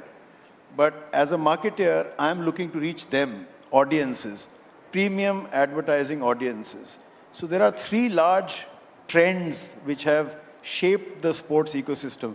One is India is getting more affluent. Even at 7%, we double the GDP every 10 years. Naturally, it leads to leisure, it leads to recreation, it leads to India pride, which is a very important thing. The second thing that's happened is digital and television have merged in many ways. Social networking became social media at the same time that television started getting more and more aggressively about premier events.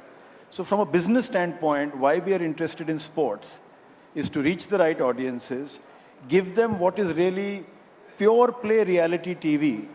There is a event happening, there is an undecided conclusion to it.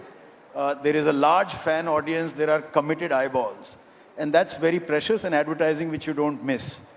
But with the emergence of digital going into live broadcasting in sport, they're actually moving away from digital because it's not about cheaper click streams, it's not about take action now, it's about creating something that has cultural cachet, something that has uniqueness, finesse and elevation. So that cultural sensibility and preciousness is incredibly important, and if a brand is meaningfully associated with a sport, it can really do magic for that brand. Terrific. I want to quickly get Gopi in, and as a sports superstar who brought us a lot of glory in a, shall we say, a less enabling atmosphere. And now as a sporting parent, your daughter Gayatri has achieved remarkably. What is your one big ask from policy makers, policy enablers, and from the corporate establishment? I mean, we've got Mr. Kant, we've got lots of big decision makers here. What do you think we need to do better to accelerate India's sporting prowess?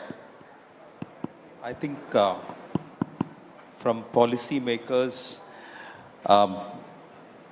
there is maybe two things which I would think is important. And way back I had heard about Modi ji talking about a bridge being made. He said somebody who's making the bridge is different, somebody who owns, like the municipality owns it, the railways has to build it, the roads have to be, they're different people. So in a similar sense, for performance, there are too many people involved. There is associations, there's government, there's private parties, there's managers, there's the whole lot of ecosystem. So I think that needs to be streamlined. Because on one side is the corporate side, the marketing side, the entire ecosystem of very different things. But performance is purely another ball game. It needs a set of people who are really committed, whether it's players, whether it's coaches and support staff, and an ecosystem which builds performance. We need to keep that isolated from the rest of it. So I would really look at policy and say, boss, get this done for us. Okay. The second thing for me which would be important is that what happens to, because there are thousands and thousands of people who are taking up sport, a very small percentage of them are successful. What happens to the huge number which we don't make it? How are we going to ensure that their lives are secure? So this would be also something which I would want to really look at sports policy. And one legislation which I would really love to see is government telling that we are not under bureaucrats. Sports administration is not under politicians, but sports is managed by professionals and people who know stuff and who are sports persons. That, from a legislation point, I would really want to see. All right, fair enough. Latika, I think 2 to 3 very important points that Gopi made there. One, of course, is that sports should be managed by professionals. And the other is what happens to those who don't really succeed. If they don't have enough education, what are the leeways for them? As far as your understanding of managing sports for years now is concerned, what is your big ask of the government? What should they do now, especially at a time when India is aspiring to host Olympics? Let's address that as well. How do we up that performance? The whole question of sports marketing, and a lot of foreign universities do offer courses in sports marketing or sports management. And a lot of children are very interested because they automatically assume that an interest in sports translates into some sort of skill at management, which is not necessarily true.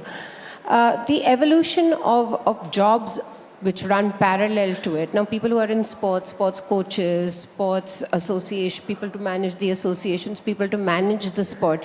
But that is primarily, I think, to start a sport with the whole intent of making a career out of it and having 3 different options is not really the way it's going to be. Sport has to be played for sport's sake. And then as opportunities come up, I mean, to have a policy where you say employ a whole lot of people and say the sports ministry and all of that is a very counterproductive thing to do. I think everyone has to play sports without the intention of turning into an elite sportsman. Play sports for the many, many psychological, physical, emotional benefits it gives you. And if from there you find that it carves out a career for you, I don't think the government can get involved in actually mapping IPL was like, okay, they were elite sportsmen, some of them made a career in IPL, and now there is 100 different leagues all over the world where they can participate. Right. But that comes from the love of the sport. This generation that is playing these leagues and all today in Australia and Bangladesh and Sri Lanka, they didn't know these opportunities were ever going to come up. Absolutely. So play for the sake of playing, enjoy your sport, excel at it as much as you can. But if you really think that there has to be a second grade to the whole thing, most old sports people become coaches, they become administrators, they become, all my boys have become commentators now, which was unknown in the 90s. I mean, that they would have a career in commentary. Let life take you where it goes. I mean, to make a policy and say if you don't make the League A, you'll do this, you'll do that, things will sort themselves out as they go along. Thank you very much for that. Unfortunately, we've run out of time on this session, but thank you very much, all of you, for taking time out, for being here with us today. An absolutely wonderful session on what the future of sports is looking like. It is nice, it is bright. There's a lot of work that has been done in the last 10 years, perhaps lots more to do upcoming in the next 10. Thank you very much, all of you, for being a very patient audience. Thank you. All right, requesting all the panelists to please stay on stage because we will be presenting them with a stole and a gift from Milano. Requesting all the panelists to please stay on stage. And of course, ladies and gentlemen, a huge round of applause for all the panelists on stage. And of course, Mr. Lloyd Matthias and TV9's Shweta as well, for all of them. Requesting the presentation of a stall and Milano right away, please. We can click photographs until then, please. Could we request all the guests, the speakers, to come forward for a photo op?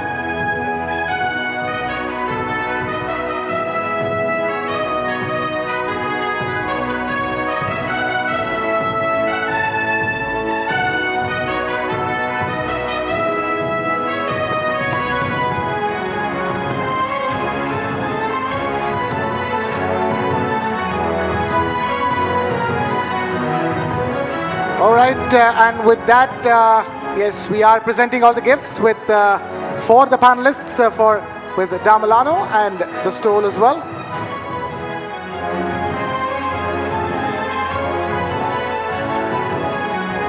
A little something for all our speakers to remember this evening by. Yes, of course.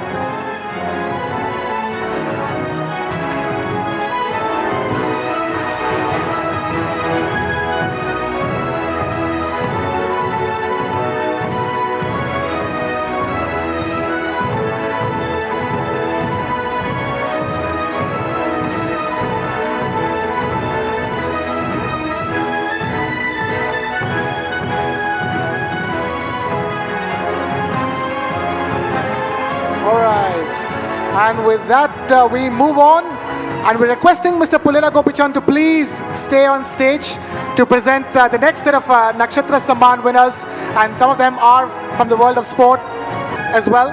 So, and we're requesting Mr. Amitabh Kant to please take stage. We have Mr. Amitabh Kant with us, ladies and gentlemen. Huge round of applause for Mr. Amitabh Kant, requesting him to first present these awards and we're requesting them to take the stage at the award stage. We're requesting Mr. Gopi Chand and Mr. Amitabh Kant to please take the award stage.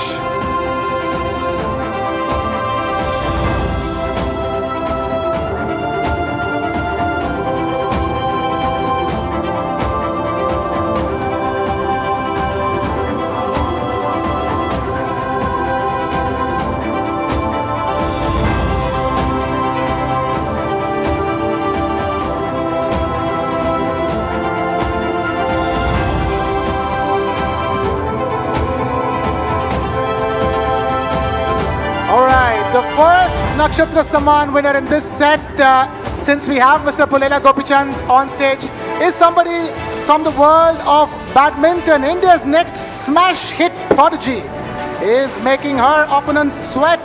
Her spirited performance clinched Asian glory, and now the world is at her feet. At just the age of 17, this teen sensation is out to set some new records. Ladies and gentlemen, please put your hands together for Anmol Karp.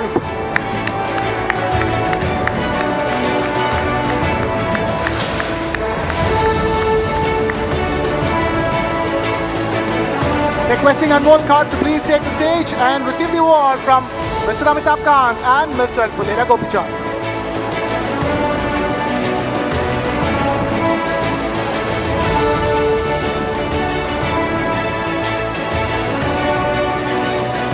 Ladies and gentlemen, huge round of applause for Anmol Karp.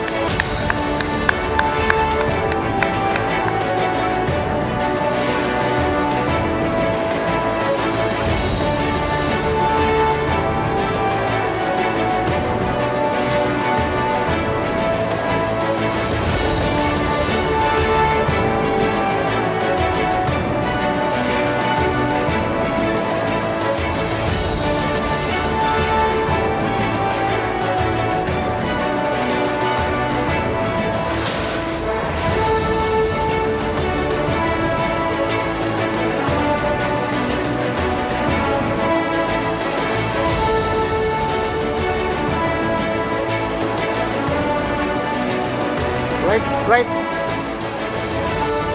Anmol, please don't leave the stage.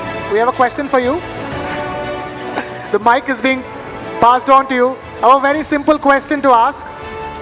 From the time you picked up that badminton racket, today, Mr. Pulela Gopichand, no less, is presenting you the Nakshatra Samaan award. What does that feel like?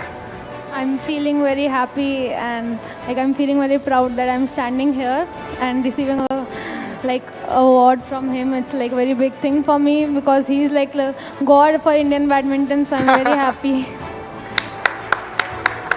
The god of Indian badminton himself presenting the award to Anmol Kharab. Who could be the future goddess? Anmol, thank you so much for being with us tonight. Time now for the next award. Neha, we have a very special flautist Grammy Award winner, don't we? Absolutely. His melodies speak to the soul. A bansuri maestro, ladies and gentlemen, who knows how to keep his audience spellbound, transcending boundaries, touching hearts with his ethereal music. His brilliance shines even brighter on the world stage. The TV9 network Nakshatra Samaan goes to the global star Rakesh Chaurasia. Ladies and gentlemen, huge round of applause for Mr. Rakesh Chaurasia.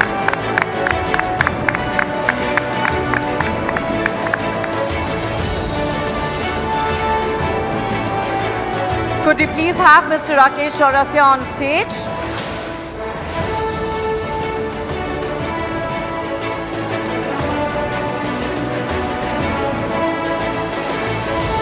All right. We will be passing on the award to Mr. Rakesh Chaurasia, but we have one more Nakshatra Samaan award to be given, requesting Mr. Pulela Gopichand and Mr. Amitabh Kant to stay with us. And that is, again, from the world of sport, a very, very, very special sporting person, somebody who surmounted all odds to play the game of cricket and play it like a champion. India's para-cricketing champion, Jammu and Kashmir's para-cricket team captain. Our next Nakshatra Samaan goes to Amir Hussain Lone. Huge round of applause for Mr. Amir Hussain Lone.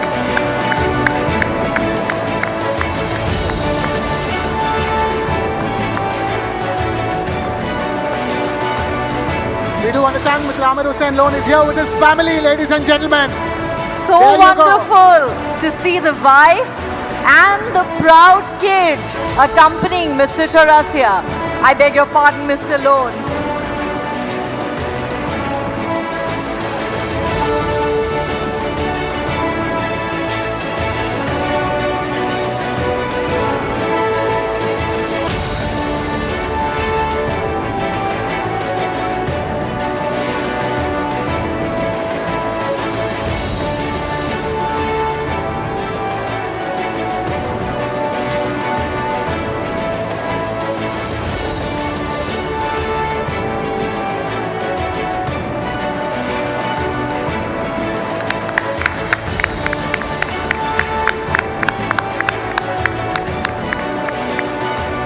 That's a great family picture and indeed a very, very special moment.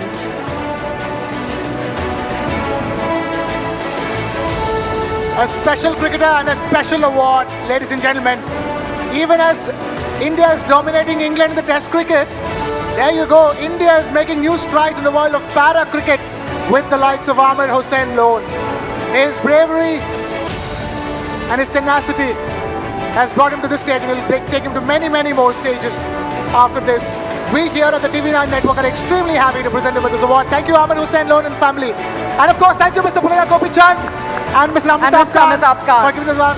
Requesting Mr. Amitabh Kant to not quickly leave us. He has just joined us.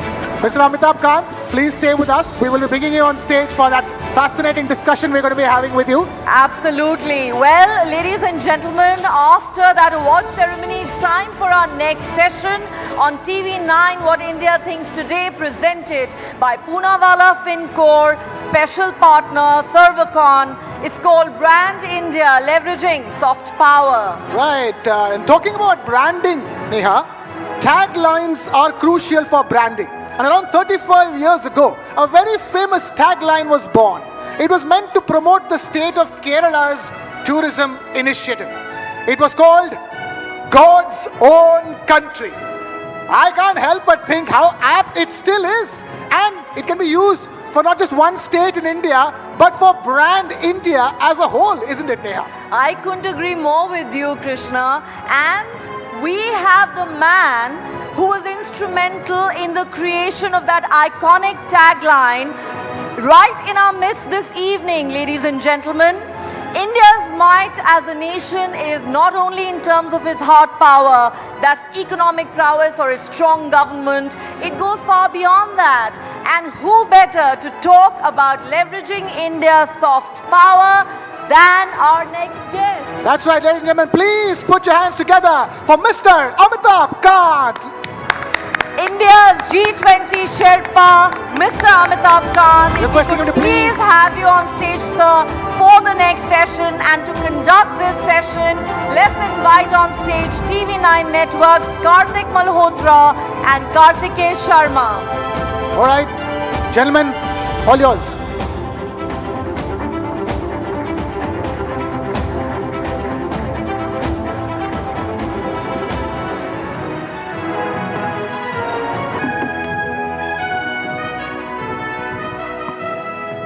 You know, as the name of the session is Brand India and Soft Power, I will not waste time and straight away ask questions to Mr. Kant.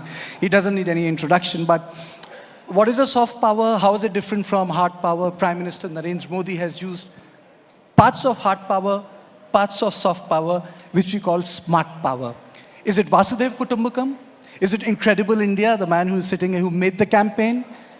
Or is it about Samaan, Samvad, Samriddhi, Sanskriti, Evam Suraksha, which is part of our approach? Is it spirituality? As Barun very rightly pointed out, is it about that attractiveness, pride in India's ancient past, which is part of the Prime Minister's public diplomacy? Is it cultural circuit? Is it Ramayana circuit? Is it diaspora politics?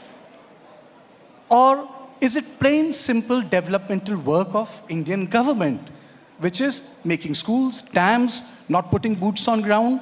It's democracy, not dictatorship. So let me begin straight away, sir. You shepherded G20. Was it soft power? Was it hard power? Or was it smart power? I think it was a blend of both the soft and the hard power. The soft power in terms of doing the G20 in over 220 different cities of India, doing it in several states of India, almost all the states and union territories of India, going back and using all our inherent cultural content. Every state brought its great art, culture, music all together, and ensuring that we are able to improve our cities during G20 in terms of drainage, sewage, solid waste, and also project India as Vasudev Kutumbakam, that is one earth, one family, one future. Because of our civilizational strength, that is, we may be, you know, the whole world may have different political ideologies, may have different political leanings, different geographical boundaries, but we all come from one cosmos, and that cosmic power we use to really differentiate India from the rest of the world during G20.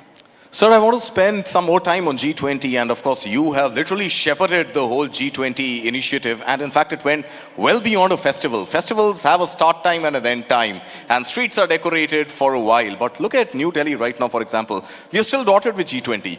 G20, thanks to you, has pretty much become part of the DNA of the country right now. Now, I want to understand from you in the context of soft power. Is soft power anything more than great packaging over a product that already is robust? So, you know, it's soft power is a concept which was used by an American professor. 1990. Yeah, Joseph Nye, and he used it to say that it's not America which is famous because of its hard power, because of its economic strength, but it's famous because of its huge ability to have an impact on the minds of people across the world. And that's because of the brands it has created. In the Indian context during G20, We were able to straddle different worlds. We were able to bring G7 together. We were able to bring all the emerging markets together. We were able to bring Russia, China all together. On all 83 paras, bring consensus on all paras.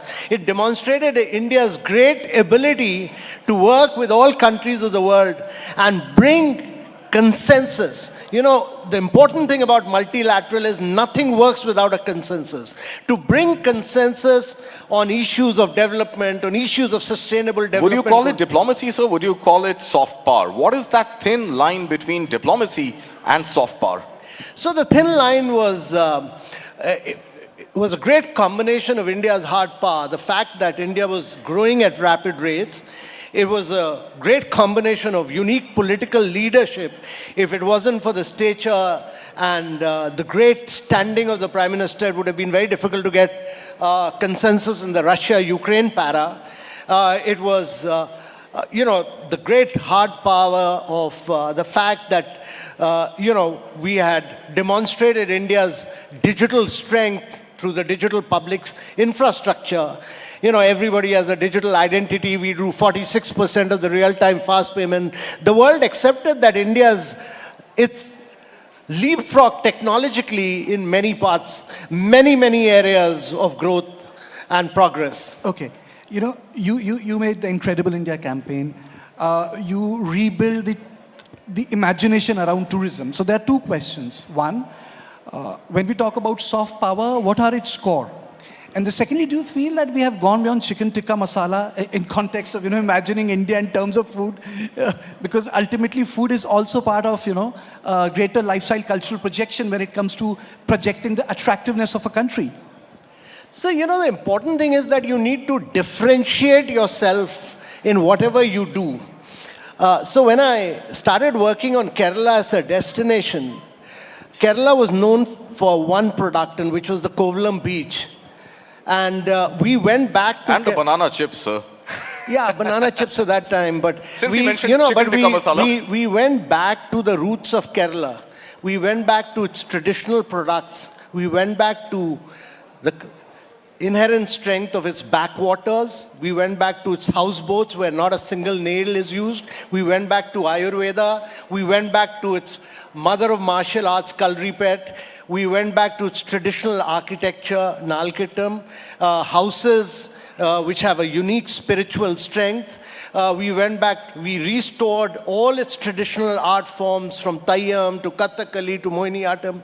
And later when I came here and did the Incredible India brand, we went back to Ayurveda, we went back to yoga, we went back to meditation. So you need to there are 250 destinations competing with each other in the tourism marketplace. How do you differentiate yourself from the rest? You can never do it by aping the West. Sir, but in the context of India, sorry to cut you short, is that an opportunity or a challenge that we are so diverse? Is it easy, or, I'm sure it's not easy, but is it even plausible to create a unique identity for brand India given the diversity? Yeah, so the challenge is that India is bigger than 24 countries of Europe, plus another about 30,000. So is it a challenge or an opportunity? So the challenge is that actually every state of India, every single state of India and the union territories of India have a unique opportunity to create their own brands in the global market space.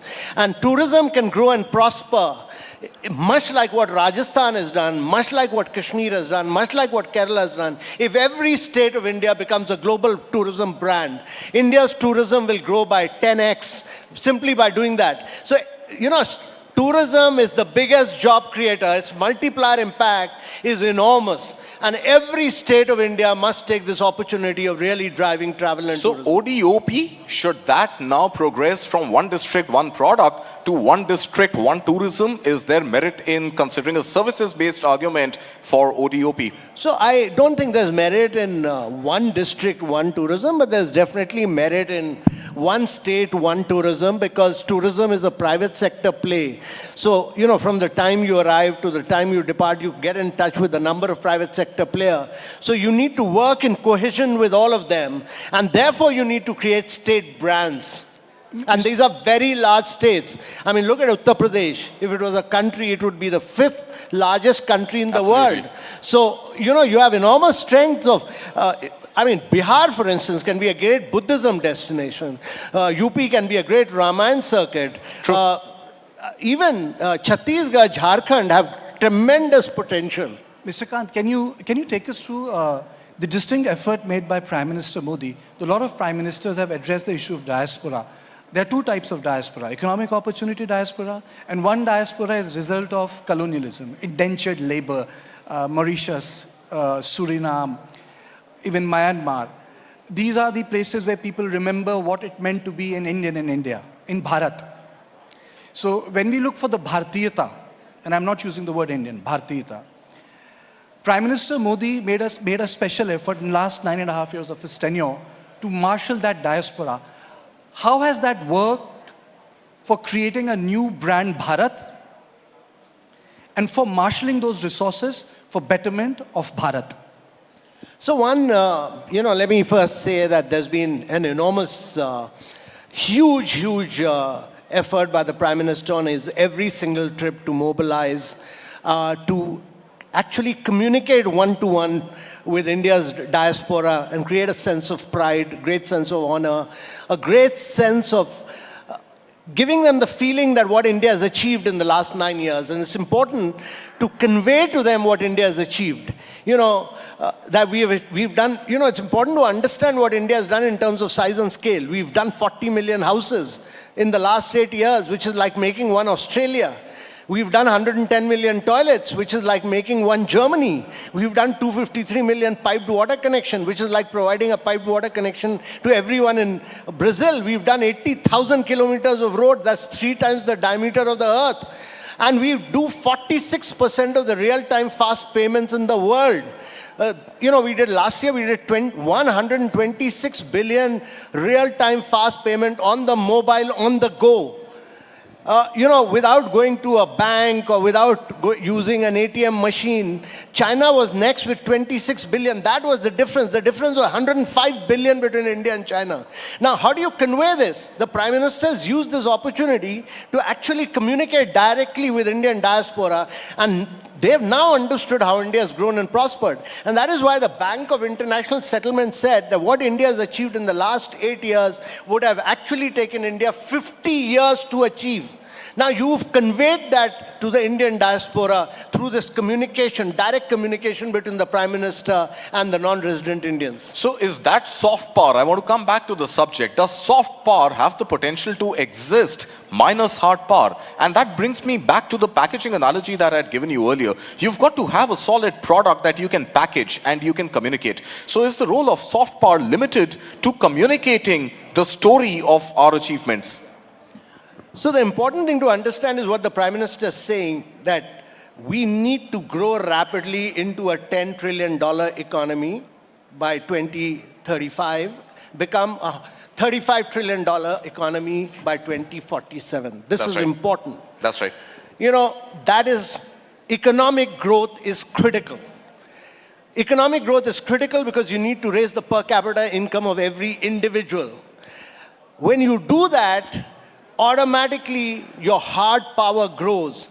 Soft power is critical because you need to converge and integrate your hard power with your culture, your civilization, your music. I mean, look at what has happened in the Grammy Award. You had 5 Grammy Awards this year. Look at what Ricky Cage has done to India. Zakir won 3 awards. Ricky Cage has been winning Grammy Awards. So these are the people who add to India's soft power. They are really the brand ambassadors of India. You know, Prime Minister has also defined, I want you to take us through that, because the Prime Minister's understanding of soft power is also around India being a civilizational state, a young country and an old nation. It also centers around great pride in our ancient values. It's about Bhartiyata. Can you take us through that journey? You have been part of the Incredible India Project, Startup India Project, Make in India Project. It rests on one simple word, Bhartiyata. So there are two dimensions to it. First of all, we must understand that we are a very young India. You know, the demographics of India are in our favor. That's our average age of the population is 28 right now. Even when we are 147, the average age will be about 34, 35. Even then, we'll be the youngest nation in the world. Second is that there is a huge civilizational strength to India. I mean, when India got colonized in 1700, India's contribution to global GDP was 24%. By the time we became independent, it had come down to 5%. What the Prime Minister is saying is that during our Amrit Kal period, we should accelerate the pace of our growth because we have very low dependency burden as far as demographics is concerned. That, to my mind, can never happen till you don't have a sense of pride, a great sense of honor about your own civilizational strength. That can never come from really copying the West. And that means that you must have a sense of pride of your own culture, your own art, your own music, and actually saying that this is India's civilization. Every young Indian must have a sense of pride on its own civilization. And when you have that inherent strength, you will drive India's growth story will be driven. Sir, is pride enough? And I know that there is, of course, the $35 trillion target by 2047. You also just refer to that. And you're saying that you need better growth, faster growth to translate to better per capita income. But even at $35 trillion, you will have a per capita GDP which would still be a fraction of what the developed world gives its people today, given the vast size of our population. Obviously, we have our challenges, and with those challenges, we've got to grow even faster than, despite being the fastest economy of the world, is not enough for a country like India. So civilizational strength and attributes aside, there has got to be some scope of soft power, which I see being deployed by Prime Minister Modi, by the entire cabinet, and luminaries like you who worked on the India story for so long, where even hard economic issues like GDP are now pretty much, on the lips of every Indian. It's not something that was construed as a very hardcore economic subject. Today, thanks to perhaps soft power, these very hardcore economic concepts are now absolute lexical usage. So just a couple of points. First, if you're a $35 trillion economy by 2047 means that you would have taken the per capita income of every Indian to close to about $17,500. Compared to US, which still has about $76,000 per capita GDP. Yeah. You see, not comparing, just giving statistics. It's very important to understand that we are a country of 1.4 billion people. That means you would have transformed the lives of 1.4 billion people in the world. That's important. Second is that India has got into a lot of sunrise areas of growth. This has never happened historically. If you look at it, it's never happened in India's history that you've started looking at electric mobility, you've started looking at battery storage, you're looking at semiconductors, you're doing mobile manufacturing. Apple and Samsung, I think they're producing a lot more in India than China. All these new areas of growth.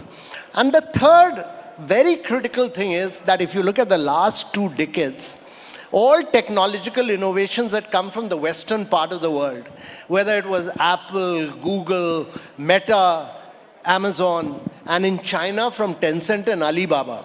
What India did was to create this open source, open API, globally interoperable model by which everybody can do a digital transaction. The private sector competes with global players. PhonePe competes with Google Pay here. And you have a number of unicorns. You have over 120 unicorns now giving you, what are they doing? They are giving you wealth creation. 35% of your stock market is being created by Zerodha, Gross, Upstock. You have young startups like GoDigit and Acco who are giving you insurance in 1 minute. So what has happened is that in India, on the mobile, on the go, you can do fast payment, you can do wealth creation, you can do credit, you can do insurance, all in 30 seconds to 1 minute. This doesn't happen anywhere in the world. Nowhere in the world does this happen. Okay. And nowhere in the world has any country lifted, what has India done? it has lifted 25 million people above the poverty line in the last 9 years. Nowhere else in the world has this happened. Yeah. Absolutely. Two quick questions. One, I have wrestled with. Is soft power a process or a product? And the second thing is, sir, if you look at the soft power approach of India, often we have seen that the soft power, because we have looked into the potentials of soft power in terms of branding. Second question is also about the challenges. It fails to change the behavior of the neighboring state because of political instability. Look at Afghanistan. We built schools, we built Salma Dam. The behavior did not change. Prime Minister Atal Bihari Vajpayee's initiative of Kashmiriyat, free trade, movement of people, it didn't really change the sentiment of the Pakistani army. Or the Act East Asia policy from Narasimha Rao to Act East Asia of Prime Minister Modi. Now there's a fence coming up because the state is collapsing. So, two questions. Is soft power a product or a process? And secondly, how do we deal in this context of soft power that just doesn't change the behavior of our neighboring countries? So first of all, without getting into theoretical proposition, let me say that soft power is both a process, because it's evolutionary in nature. To build a brand is a time-taking process. And it eventually becomes a product. So India needs to build a lot of global brands. India's private sector needs to build a huge number of global brands so that they will add value to India's soft power in the long run. And the second, my response to your question is that we should continue to work very hard. We are living in a very complex neighborhood. No other country in the world has the neighborhood which India has in terms of Afghanistan, Pakistan, China. We should continue our efforts in good neighborly relations with everyone. And that is a process which will take time. And you will have political turmoil in neighborhoods all the time. Irrespective of this, we should continue to build person-to-person relationship. Before the session was starting, both me, he's Karthik and I'm Karthike. We were talking about the investment which Prime Minister makes in context of tourism. Today he went for a deep sea dive at Beth Dwarka Sudarshan Setu. Prime Minister's investment in tourism is path-breaking. He makes it a point. Can you take us through what are the reasons why he's making such a personal investment when it comes to our own country? And if I can just add one little 2 cents to that question, are we likely to see tourism don the flavor of nationalism, #Lakshadweep, or temple tourism, #Ayodhya? So firstly, I don't think I've come across any speech of the Prime Minister where he hasn't dwelt at length on the tourism aspect and the immense potential of tourism. And that is simply because he believes that the cultural strength, the civilizational impact, the tourism products which India has, no other country in the world has. And he believes that this can be the biggest driver of India's growth. It can be the biggest employment creator. For every direct job that you create in tourism, you create 7 indirect jobs.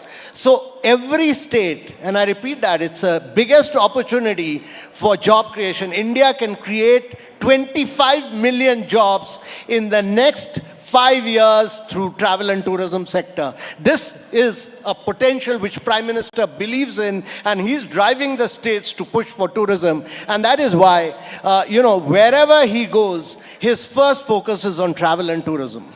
Sir, can't refrain from asking, what is it going to take to literally build Lakshadweep, connectivity to Lakshadweep, the entire infrastructure in Lakshadweep, and really make it a real threatening challenge to a country like Maldives?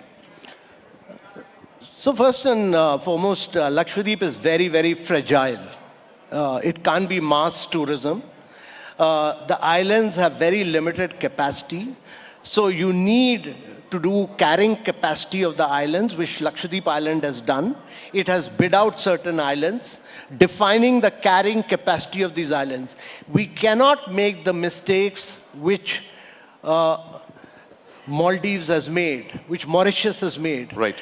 Our tourism there has to be very, very carrying capacity based. It has to be very high value, low mass destination in these islands. It has to be based around sustainability. And sustainability has very, very high value in today's world. Mr. Khan, we are talking about soft power, and not to talk about cinema would be a crime. Absolutely. It would be a crime not to talk about cinema. So when we talk about soft power, what's the tip of the spear? Is it culture, yoga, Hollywood, food, tourism? How would you rate them, sir? So India's soft power is a combination of many factors. It's cricket. It's India's unique culture. It's Bollywood. It's Tollywood. It's all your great cinema from southern part of India, which is extremely creative and is brilliant. Some of the most outstanding producers, directors, all come from southern part of India. In addition to Bollywood, which is totally astounding. But all this, India's traditional art forms, India's culture, all this combined together makes a very, very powerful soft power of India. All of this put together. And when you combine this with the hard power of India, which is growing at about 7.3% and accelerating to 9 to 10%, this great combination of hard and soft power together is what drives India's growth story forward. Just one final question, sir, on cinema itself. Do you think, again, given the diversity that Indian cinema has, is it in our interest to create a brand India, brand Indian cinema, bereft of the binaries of Bollywood, Tollywood, etc.? No, I don't agree with that. Okay. I don't agree with that because Bollywood by itself is a very powerful brand. The Tamil Nadu film world is a very powerful brand. The Malayalam cinema is a very powerful brand. Telugu cinema is a very powerful brand. So is there no space for creating a unified Indian cinema identity? No, it's like a mother brand being India and allowing the states to build their respective tourism brand, like Kerala is God's own country. The important thing we must all understand that there is a mother brand which is Incredible India, as far as the tourism world is concerned. But we are a very large country. If you're bigger than 24 countries of Europe, the number of products are so vast and varied. Allow the states to build their own brands. And that's important. That's what the Prime Minister is saying when he goes to Gujarat. Allow Dwarka. Dwarka itself is a great brand. Ayodhya is a great brand.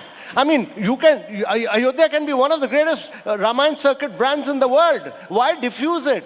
So allow each of these brands to be built. We should have the confidence of India to allow brands to be built globally. Competitive federalism in tourism. Competitive federalism in tourism. And on this note, I would like to thank you and say that I think the sum and total of things is that it's the combination of the hard and the soft power which has been done under Prime Minister Modi's tenure, which is smart power, is the most defining thing. Exactly. And, it's never soft power in isolation. It's a combination of both economic growth. We should have the absolute ambition to grow at 9 to 10%, to be for the next 3 decades, to be a $35 trillion economy. We must build on our civilizational strength to build the soft power. And the third point that he made, make the states compete. The first year we did this in ease of doing business, Gujarat came number 1. Next year, Andhra beat Gujarat. Third year, Telangana beat Andhra and Gujarat. But the good thing was that the mineral-rich states of Jharkhand and Chhattisgarh, they scrapped a lot of rules, regulation to come 4th and 5th. And if the mineral-rich states of the eastern part of India start growing, India will grow not at 9 to 10%, India will grow at 11%. Thank you, sir. Yeah. Thank you so much, sir. Ladies and gentlemen, round of applause for Mr. Amitabh Khan. Sir, thank you so much for joining us here on What India Thinks Today. All right, requesting Mr. Amitabh Khan to please stay on stage. We have to present him with some mementos. We have the Pashamkara stole, and of course we have the gift hamper from Da Milano. Meanwhile, the photographs can be taken, requesting the stole and the Da Milano gift hamper to be brought on stage to be presented to Mr. Amitabh Khan.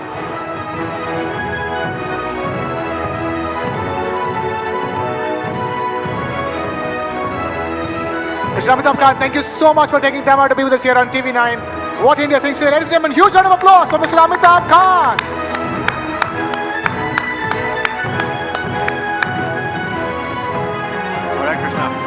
What do we have next?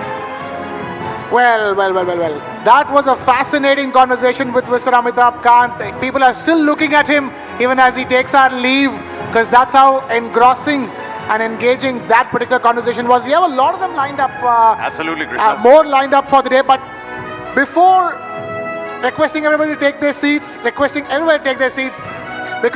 we have something very important that we want to talk about. And that is the conversations that we have on TV9 Group's English news platform. The world's first news OTT, News9 Plus. That's right, ladies and gentlemen. TV9 Group's bold foray into English news begins with the world's first news OTT, which is News9 Plus. And it has some fascinating conversations in the form of its flagship show. The flagship show, ladies and gentlemen, on News9 Plus is Duologue. If you're wondering what Duologue is, take a look at this. Start with the end in mind. You need to know where you want to reach. Every morning that we wake up, we are exercising our choice. The destiny is decided. The results are known that I'm going to win. Life of a goalkeeper is something which has always intrigued me. When you come into a stadium, this is the highest level of pressure. When I set out to do something, I decide in my mind that failure is not an option. What you feel very strongly about, those are the stories to tell. I have a mind which is absolutely restless. Mind and body are entangled sensations. That brings me back to golf. It's an amazing game. This is not a perfect game. You only learn from them. If you have a formula to a success, then you can replicate it. I feel this is my first step. I'm starting now. Winner is first born in the mind.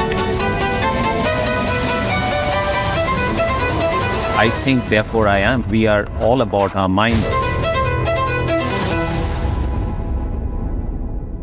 Ladies and gentlemen, huge round of applause for Duologue. We were all about our mind, the most cerebral talk show. As you can see, we here at TV9 are fantastic at creating conversations, and those conversations on Duologue Season 2, they are fascinating. They've just dropped on India and the world's first news OTT, which is News9 Plus. So clearly, Mr. Barun Das is not just driving the network forward, he's driving the downloads forward as well with the flagship show, Duologue. Some amazing guests, as you've seen, Jeev Milkha Singh, Oliver Kahn, Dr. Deepak Chopra.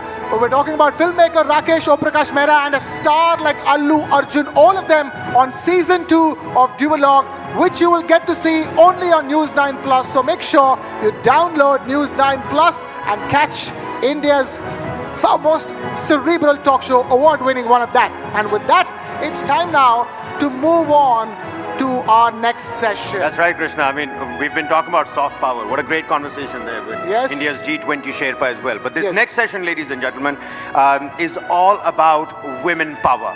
There are nearly 70 crore women in India. That's right, 70 crore. Nearly half of the 140-odd crore population, Kabir. Now, when we as a nation are so keen on leveraging all different kinds of power, soft power, hard power, smart power, all of these at our disposal, how can we not talk about our biggest superpower, our Nari Shakti? Take a look at that.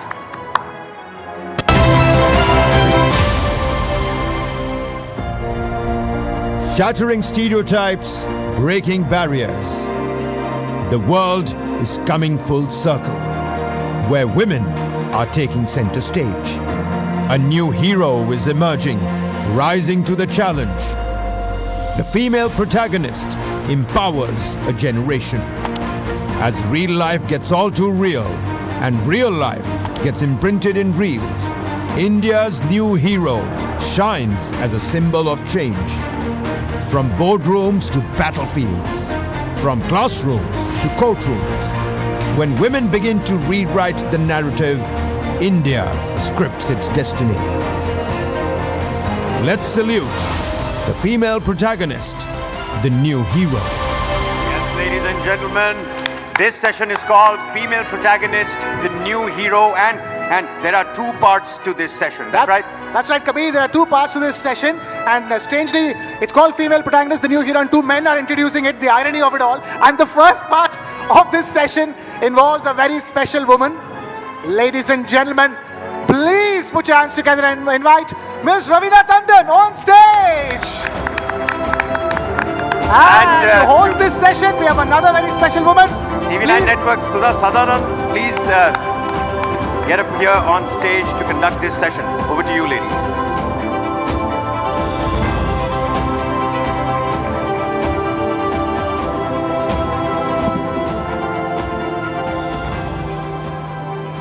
Of mine, can you hear me? These colleagues of mine, Krishna and Kabir, the two Ks, actually stole my line. I was going to say hard pa, soft pa, but woman's pa, it's incomparable. Won't you agree? And considering we teach you your first word as women to say ma, or amma, you need to owe it to us. Ladies and gentlemen, big round of applause for women's pa. Sorry, Amma.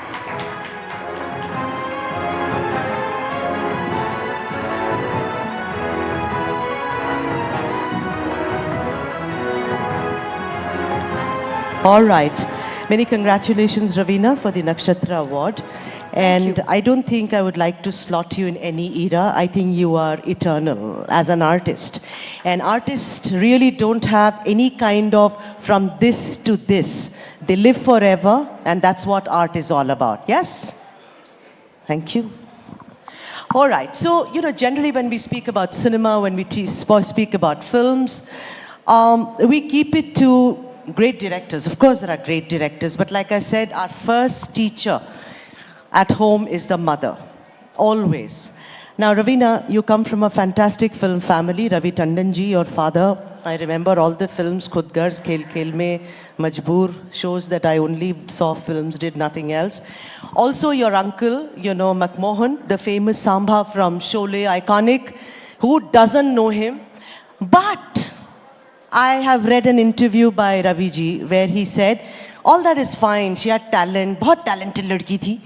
Lekin it was the mother, Veena ji, which I do not think many people know about this. These are little nuggets that one needs to know.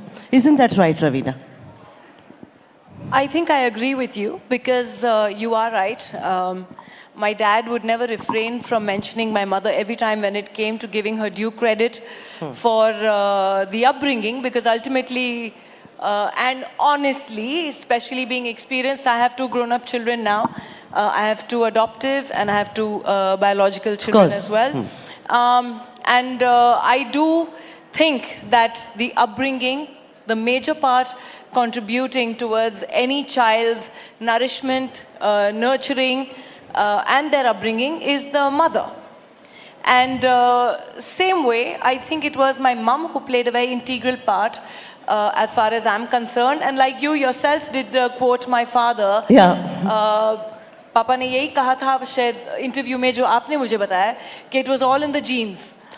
And that's because of dancing. Talk a little about that. Was she a trained dancer? How did that happen? Did it come to you genetically? Or did she actually teach you and you didn't even realize कि ये बात के लिए हो रहा है? I think it was genetics because कहीं ना कहीं मम्मी ने तो 15 साल किया हुआ था बिरजू महाराज के अंडर कथक, तो उनमें always एक artistic था ही trait, and वो कहीं ना कहीं शायद हमारे खून में भी आ गया very naturally. So I think it was genetics, क्योंकि जब मैंने अपना करियर का शुरुआत किया तो बिल्कुल ऐसे नहीं था कि ट्रेनिंग ली और मम्मी ने ट्रेनिंग दिया, इन्होंने ट्रेनिंग दिया, कुछ एक्चुअली अनहर्ड था कि मैं फिल्म ज्वाइन करूंगी, बिकॉज किसी के जहन में आया भी नहीं था कि I am going to join the movies one day, and it just kind of just happened for me. So that is how it was. Lovely.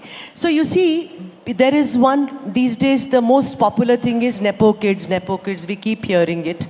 But the point is that here is somebody who's from a film family and well spun, bilkul घुस जाओ film में, उस type की family. आप nepo kids की बात करेंगे तो हमारी आधी पॉलिटिक्स, आधी इंडस्ट्री खत्म हो जाएगी. लेकिन आपका जहाँ तक ताल्लुक है, what I'm coming to, Raveena, जहाँ तक आप हमारे देश की बात कर रहे हैं, अगर नेपोटिज्म की बात करेंगे. But you joined Genesis. I mean, you see, you did not say, okay, I'm going to now join cinema. So I want to then, you know, your first film happens in 1991, which is Patthar Ke Phool. Tell us a bit about that. Were you just picked up from there? You were working with Prahlad Kakkar. Talk about that. Well, शुरुआत तो वैसे ही हुई थी. I was doing my post and pre-production work with Prahlad Kakkar. I was his assistant. And everyone used to tell me, you're not cut out for being behind the screen. You need to be in front of the screen. And that's how the journey started. And one day I was just offered this one big film. And I just said yes to it. It was actually very interesting the way I started. Yeah. I had been offered a lot of movies and I had been constantly saying no because I actually wanted to get into direction. Right. I had not thought of acting because a lot of actors, probably since they're children, they want to grow up to become actors, right? I did not want to get into acting. And I never looked at myself in the mirror and said, oh my God, I'm going to be a star one day. Because if you'd look at me when I was 13 or 14, you would not even turn around and say, oh my God, this one's going to be a star. I was this round, roly-poly kid with two, oil in my hair and two plaits and doing my 8th and 9th standard. But interestingly so, I said no to a lot of films initially. And Salman Khan's film, that was his first film, was a very big hit, Maine Pyar Kiya. And soon after that, I was offered his second film because somehow people had seen me in the advertising world. And they kind of approached me for his second film. And I remember going, I was in my FIJC, and I went to college canteen mein, and I told my friends, guess what? I've been offered a film with Salman Khan. And they were like, are you serious? They were like, हाथ जोड़ के यार तू इस film को हाँ कर दे, उसके बाद तू फिल्में कर नहीं कर, we don't care, we just want to come and sit on your shooting and meet Salman Khan. And that's how I signed my first film, just because my friends wanted to meet and hang with Salman Khan. Right. And that is exactly how I planned my career. And today we talk about swag, we talk about women, which is so fantastic, women on bikes and everything. Correct me if I'm wrong, here is a woman we see who went to Mithibai College in an open jeep. Am I right or am I wrong? Yes, you are absolutely right. I also do believe that how much ever I do contribute, to be fair to all the fantastic men sitting here in our audience, that even though I contribute a 70% of upbringing to my mom and to all the mothers that are there who nurture and nourish their kids, I do believe that behind every strong daughter is an doting and a strong father. Love.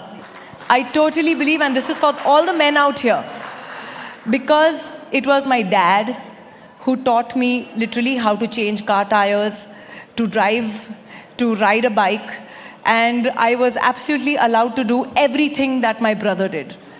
In every way. If he's learning to change this tire and he's going to wash the cars on Sunday, you're going to wash the cars as well. And you're not going to drive a car till you don't know, what is under the hood in that car. Right. Because tomorrow you're stranded anywhere, you're stuck anywhere. I don't want you calling anyone for help. You need to be standing on your own feet or literally, sitting down and changing that tire yourself. You're not going to call anyone. You are going to be there dependent on yourself to do whatever you have to do on your own. Fantastic. And that's how he brought me up. Let's talk about the transition in your craft. So we know, from Mohra, we know Sheher Ki Ladki, we know Andaz Apna Apna, people laughed with you, sat there, Then the transition happened and we saw you in Shul, the wife of a cop. And I can never forget the scene when Manoj Bajpayee, the door opens and you faces him after he's lost your child, lost as in lost forever. Then there is of course Daman, there is of course Ghulam-e Mustafa, there is Aks. Tell us about that. Did you make a conscious decision, Raveena, that this is, now I'm getting all these female-oriented films where I can be somebody else in every film and I'm going to do it? How did this transition happen? I think in every actor's life, or I think in every artist's life, you evolve along the way. And that's exactly what happened to me. There was a point, yes, where I was playing the young, rich, spoiled brat.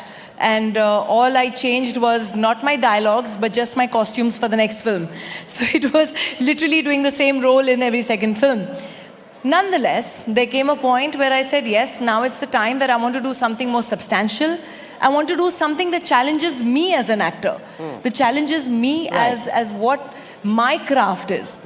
And I'll tell you another very interesting thing. I consciously did it at the peak of my career where I had commercial success. Yeah. And even keeping that in mind, where people thought, oh, if you're, you know, in those days there was the art cinema, realistic cinema, and then commercial cinema. Yes. So in those days it was, oh, if you leaned towards, you know, leaned a little more towards art cinema, you were the arty-farty types, you know, and oh, you're giving up on your commercial success. Right. So for me, it was a conscious effort to do that quite in the beginning of my career.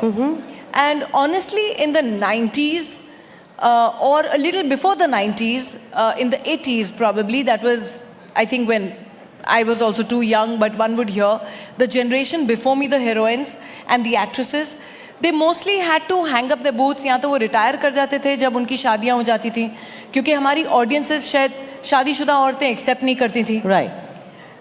और जब हमारे heroes जो साथी कलाकार थे, उनको वो समय मिल जाता था by the time they were in their middle ages to hone their skills, to become fantastic actors, to master their craft. You know, they got that time to evolve. Right. Whereas when the time came for our women in the industry to be great at their work, to be masters of their craft, they were told to retire. Right. You know, that is something which I never understood. Which now we have the strength, we have the independence, and we have different various platforms. So Ravina, are you saying in cinema or in OTT where you really done very well? We've seen, you know, Karma Calling is one. I've seen promos of that. I'm really waiting. It's coming sometime in March, if I'm not wrong. But you know, what about, you've done a lot of other OTTs as well. Do you think it's OTT or cinema? Both give you the opportunity. I think now. both. Yeah. I think the basic viewpoint or the awareness that is there in our audience today. एक तो exposure इतना हुआ है हमारे audiences को global cinema में through via OTT, via various festivals कि अब हर तरीके के cultures, हर तरीके के फिल्में हमारी audiences देखती हैं. तो accepting ज़्यादा है. I'm sure a lot of my colleagues in this room and ex-colleagues who are now, you know, strong political leaders here, my friend Khushbu's here in the audience, whom I completely love. But she will agree to what I'm saying, that by the time, you know, actresses reached that point where they had to hone their skills, they were asked to retire. But now we have that strength, whether it's through cinema. I did a film called KGF 2. Yes, which today is the 4th highest you know, grossing film in the Indian history of films. Right. So that was a huge hit. Yeah. So whether it is cinema that gave me a role like something what I could do in KGF 2, or there was an Aranyak, or now there is Karma Calling, soon there will be a Patna Shukla. I've just, you know, going ahead with another couple of films now. I've done a Gurchadi with Sanju. I'm doing with Sanju, Sunil Shetty and Akshay, I'm doing Welcome 3. So it's all these, you know, this time where I think women have actually come onto their own in our industry as well. Yes. And we have actually stood our ground and said, hello, we ain't retiring. We ain't retiring. I think we need a round of applause. And from all the men, more than the women here, that, you know, we ain't retiring, we ain't going anywhere, we're staying right here.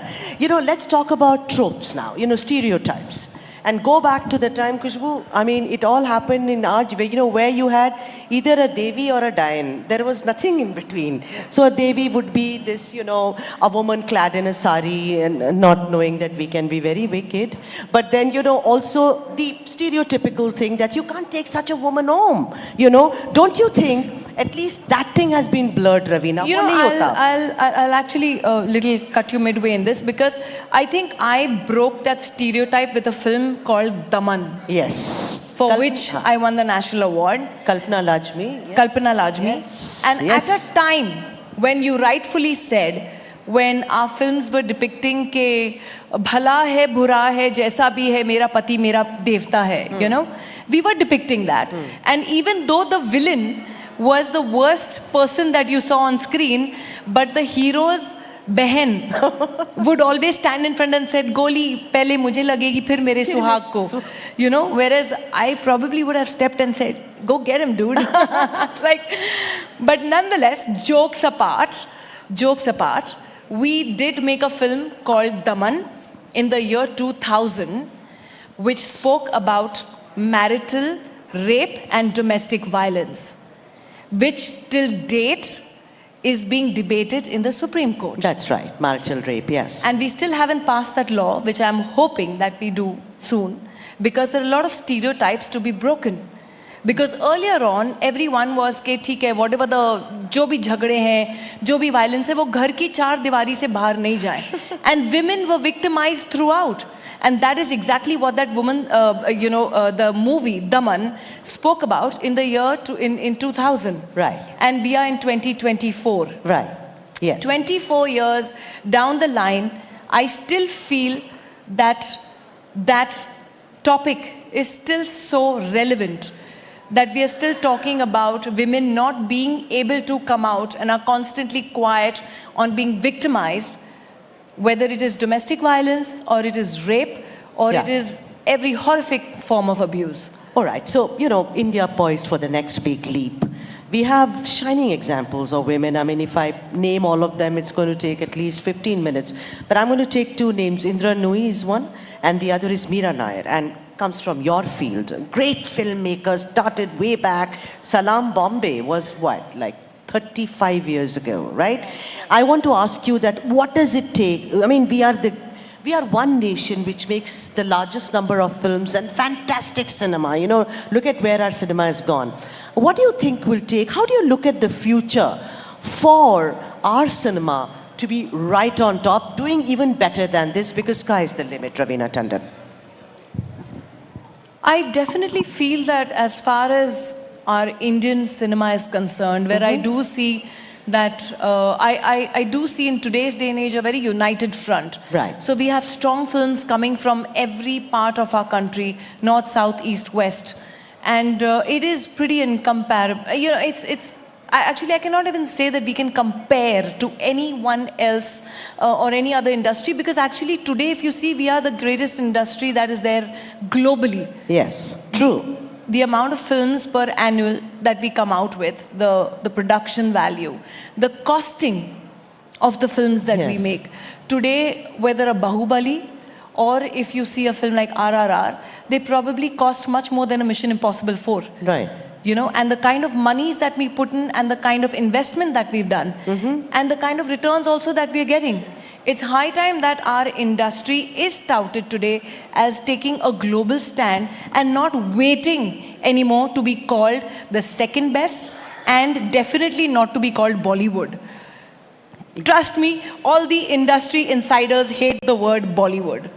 That is something that does not conform with us at all. And also Sandalwood and Tollywood and Bollywood, Collywood. Lollywood and Tollywood and Mollywood and Sollywood, and we are very sorry wood. We don't want to be known as any wood. We are the Indian film industry, and that's how we stand at. Absolutely. And give it up for the film industry. Ladies and gentlemen, Raveena Tandon, the eternal star. What a pleasure it has been. Thank you very much. And many congratulations for the Nakshatra Award. And that's the way to go, Nari Shakti. Thank you so much. It was a pleasure. Well, Nari Shakti in the truest sense of the term. Ladies and gentlemen, another huge round of applause for both these women. We have more coming up. We have some more special women coming up.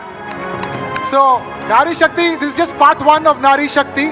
Part 2 is yet to come up on stage. An expansive version of Nari Shakti. A galaxy of Nari Shakti set to take the stage. Right. Please requesting Sudhaji to please present Raveena Tandon with thank you so much, Raveena ji, for gift hampers gracing this from occasion. our sponsors.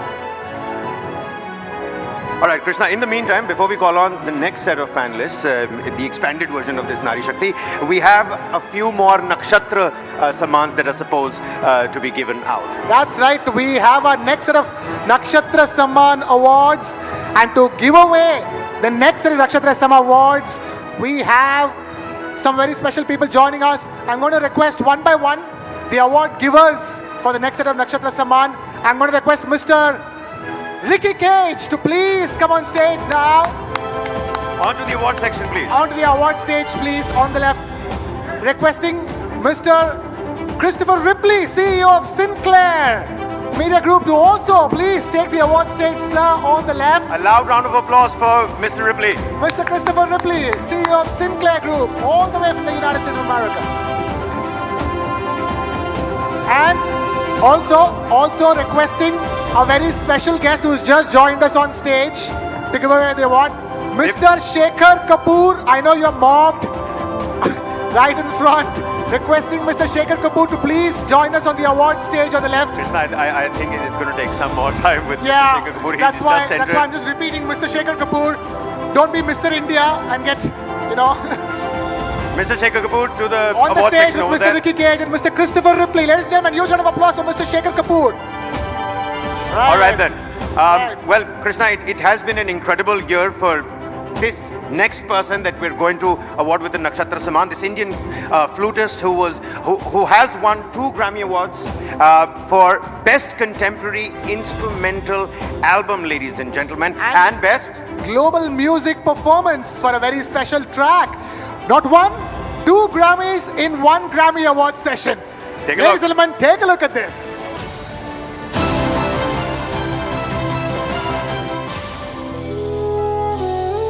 His melodies speak to the soul.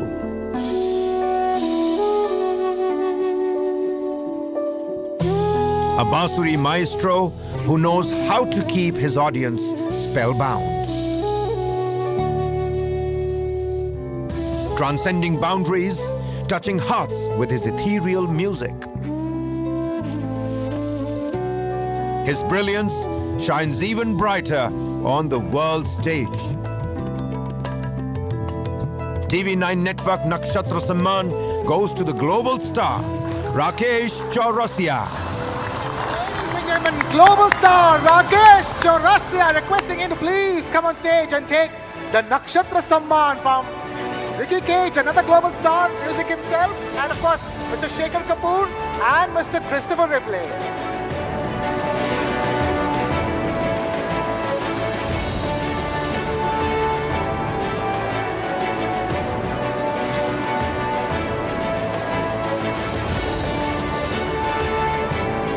Wow, what a star-studded stage that is, ladies and gentlemen. It sure is, Krishna. Mind if I just go there and get a little picture click? Yeah, I know. I want a selfie bomb that stage. All right.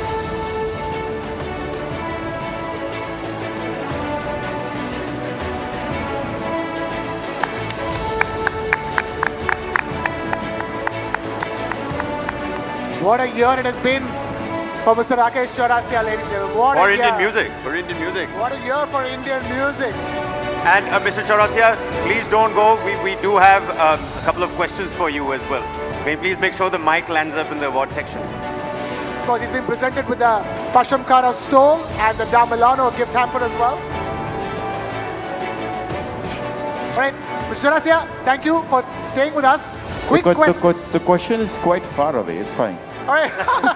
Well, you were taking all those Grammys so far away from us here in India. We were all watching and so proud to watch Thank you you so do much. that. To watch you do that.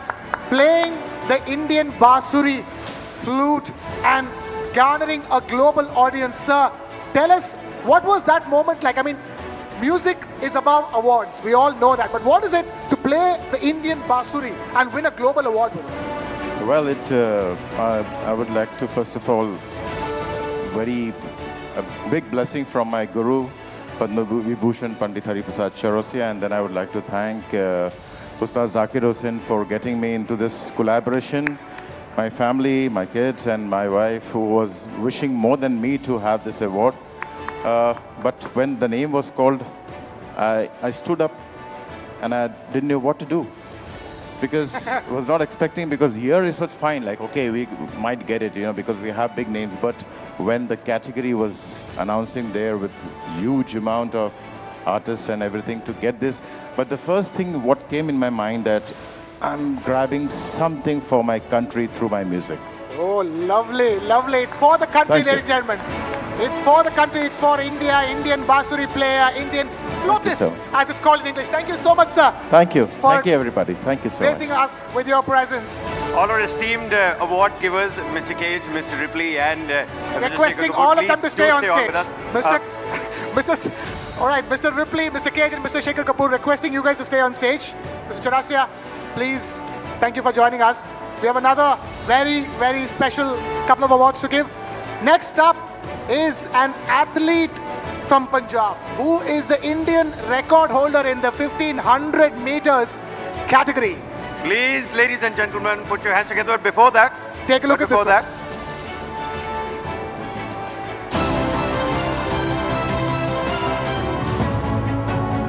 she is setting the track and podium on fire. India's Gen Z athletic queen is on a record-breaking spree. With rich sporting genes, she is born to run with the wind. Aiming to shine at the biggest stage, India hopes to fet a new Olympic hero. TV9 network Nakshatra Samaan goes to the rising star, Harmilan Benz. Ladies and gentlemen, please put your hands together for Harmilan Benz. Well, there she is. More Nari Shakti to India. Rising star, Harmilan Benz.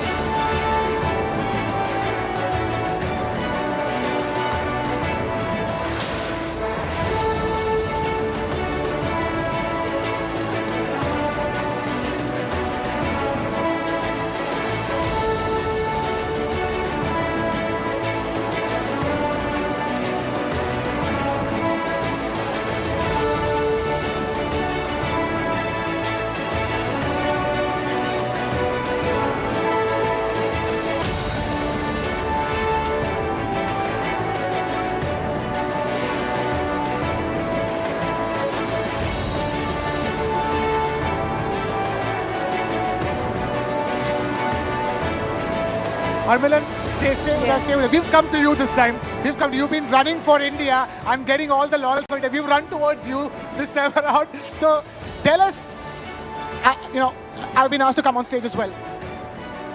I mean, look at the gentleman who is giving you these awards. I mean, these are gentlemen who, are distinguished gentlemen, League of Extraordinary Gentlemen, if I may. And we've been talking about Nari Shakti before this came about.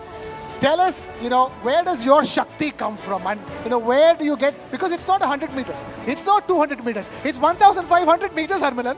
Well, this Nari Shakti for 1,500 meters come from my dad. And for the 1,500 meters, I just give my all for 1,500 meters.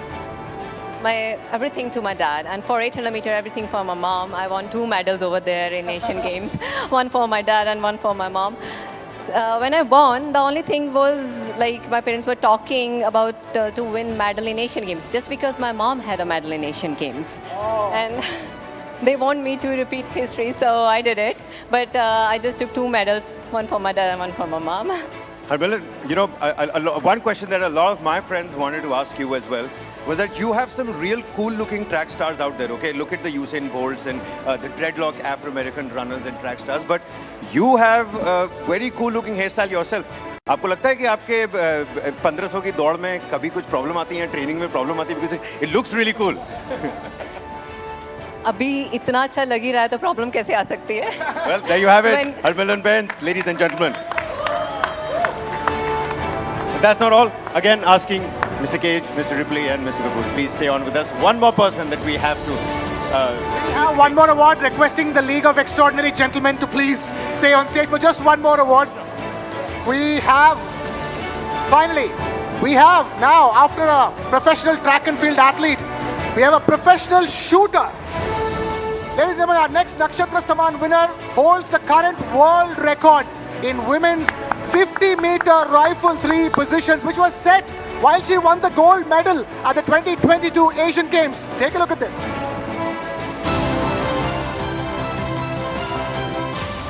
An accidental shooter, her marksmanship has left the world awestruck. Now aiming for the greatest glory, she has Olympic gold in her crosshairs.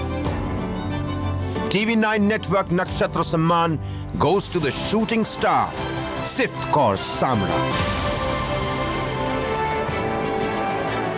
Ladies and gentlemen, please put your hands together for Viksit Bharat, our next Nakshatra Samaan winner.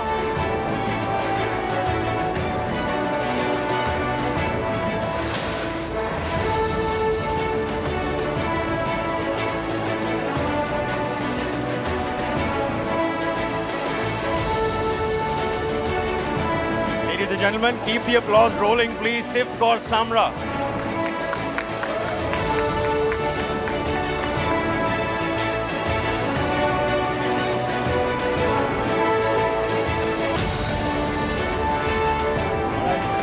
Sift, we have a quick question for you as well.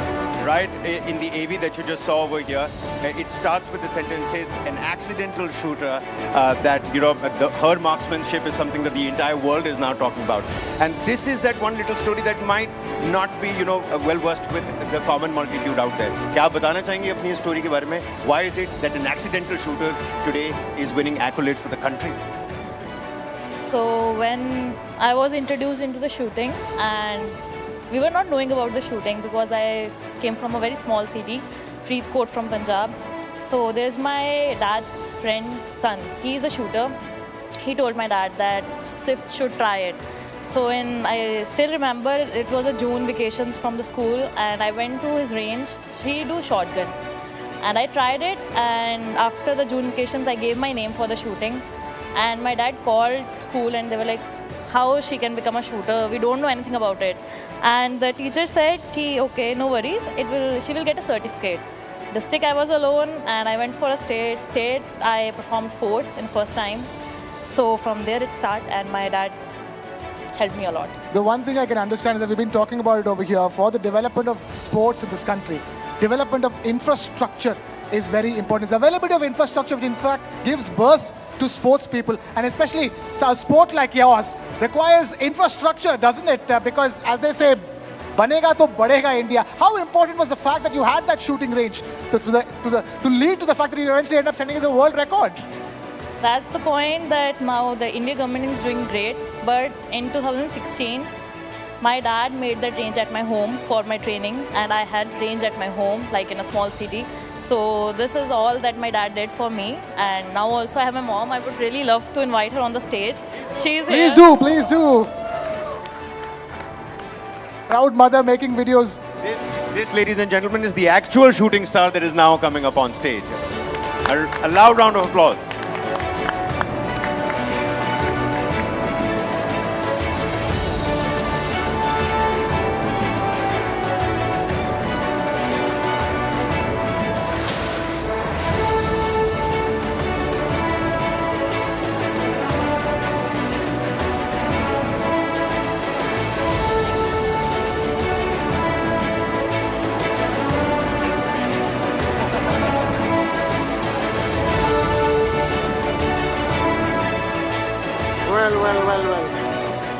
This award session is quite the sporting activity for me and Kabir.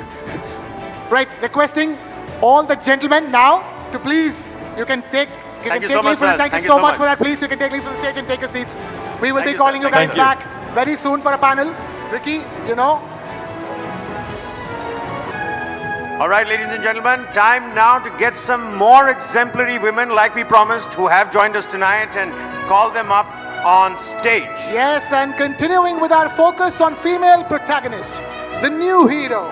Please put your hands together for none other than Khushbu Sundar, member, National Commission for Women.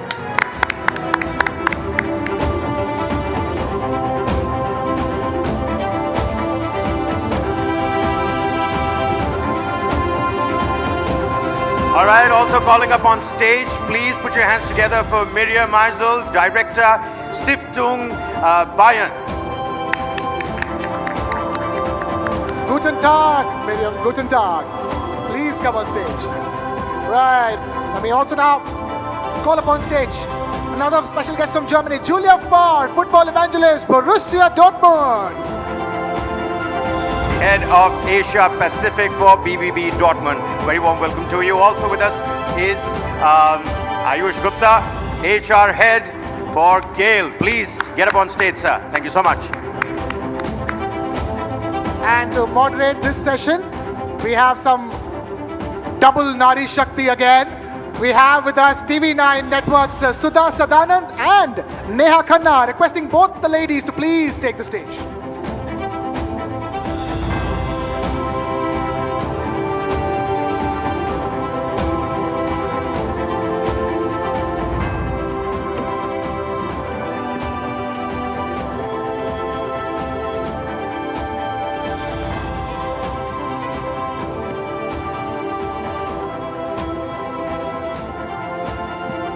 right, so some 4 more women's power, and I don't think that a panel can look this beautiful, really.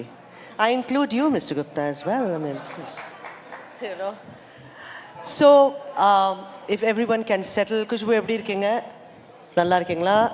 வணக்கம், நல்லா இருக்கேன். நல்லா இருக்கேன். All right. So, let's start with you, Kushbu. And considering that, you know, I always have called you, whenever I've spoken to you, as a child woman. You haven't really grown up that way, you know. But from a child artist who started out in Mumbai and from a home where the mother was the main support, emotional support, and a father who was not very supportive, with wonderful brothers around you. Tell us, what made you so strong as a little chut of a girl? We know the story about Hema Malini and how, you know, you've got to meet B.R. Chopra ji, etc. But what made you so strong to face the camera as such a little girl, Kushbu? Hello and a very good evening to everyone here. And there's an echo.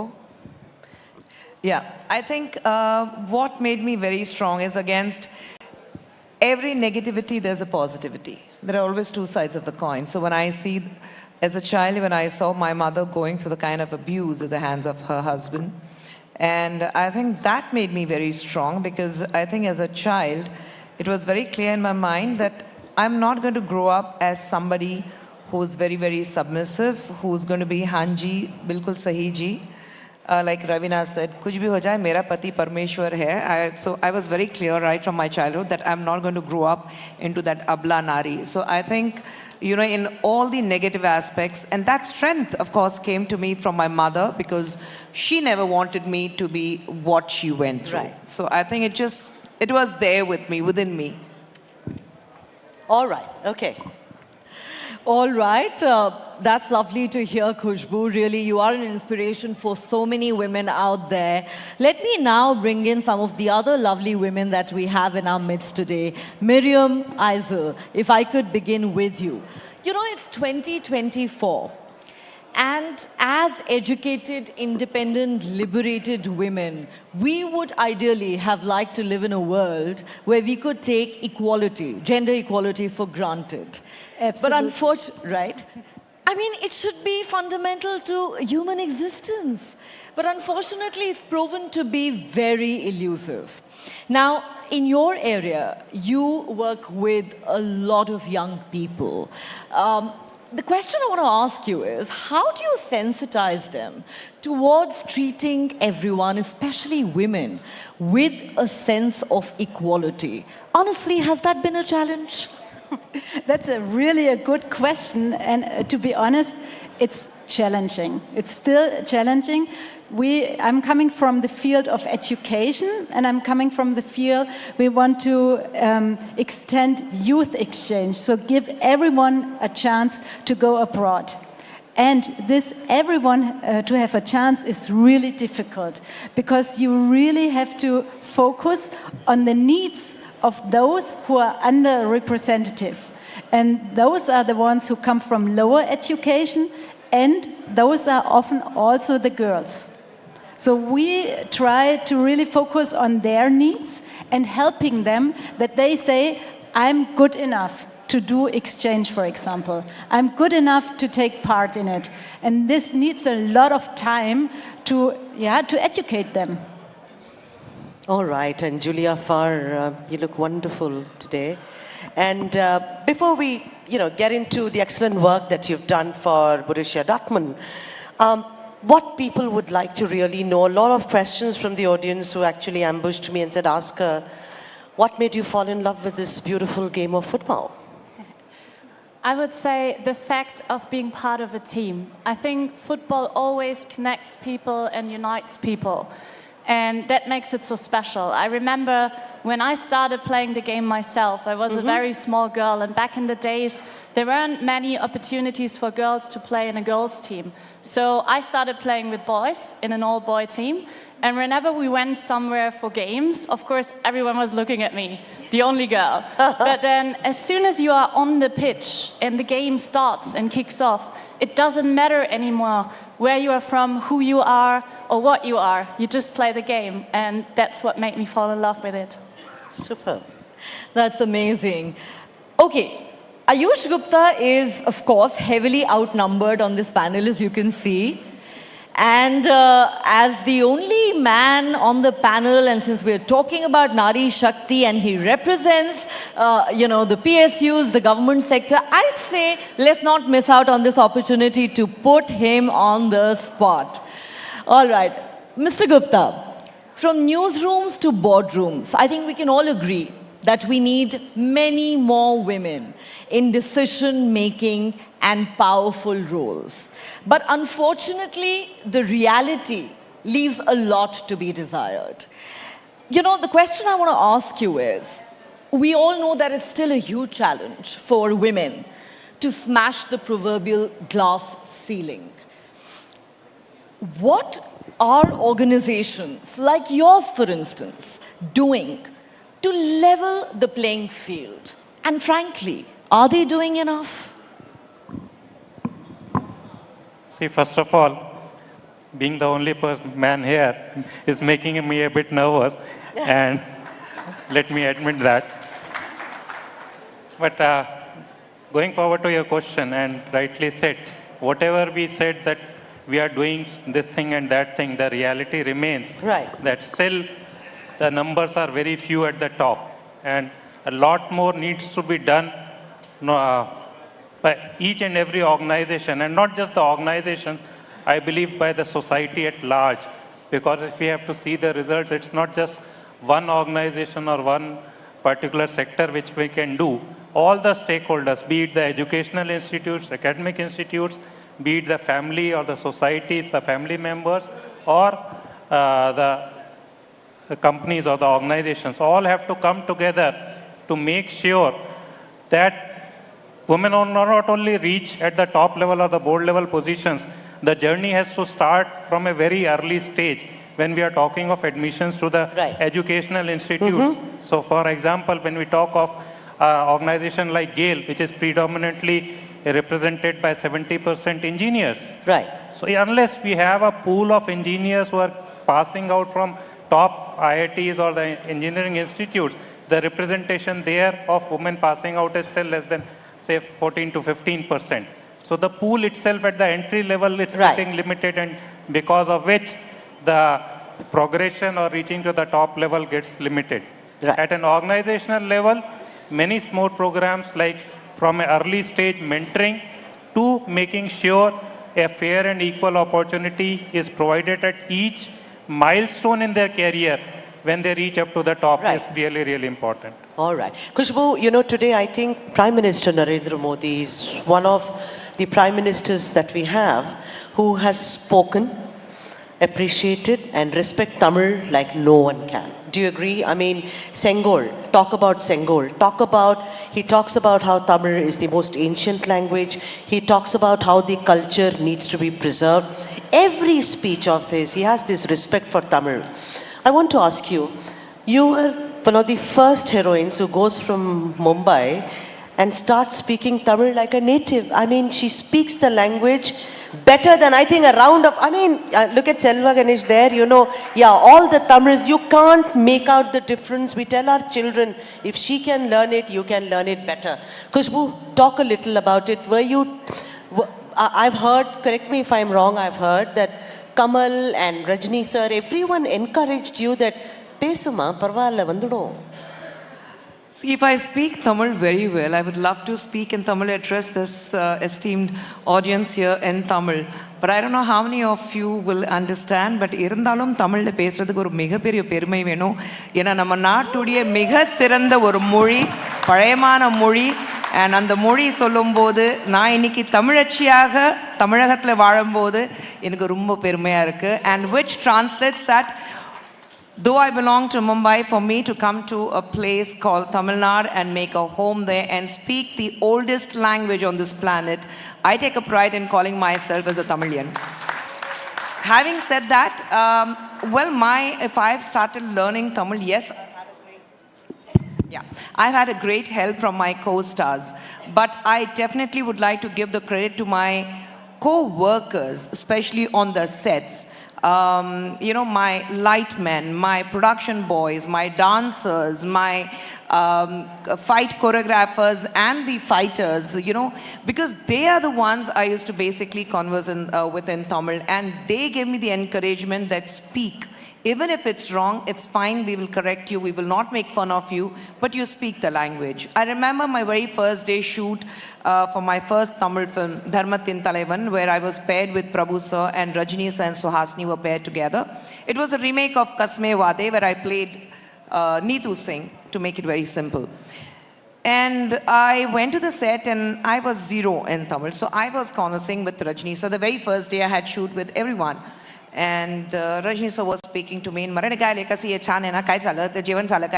then all that, rattling off in Marathi.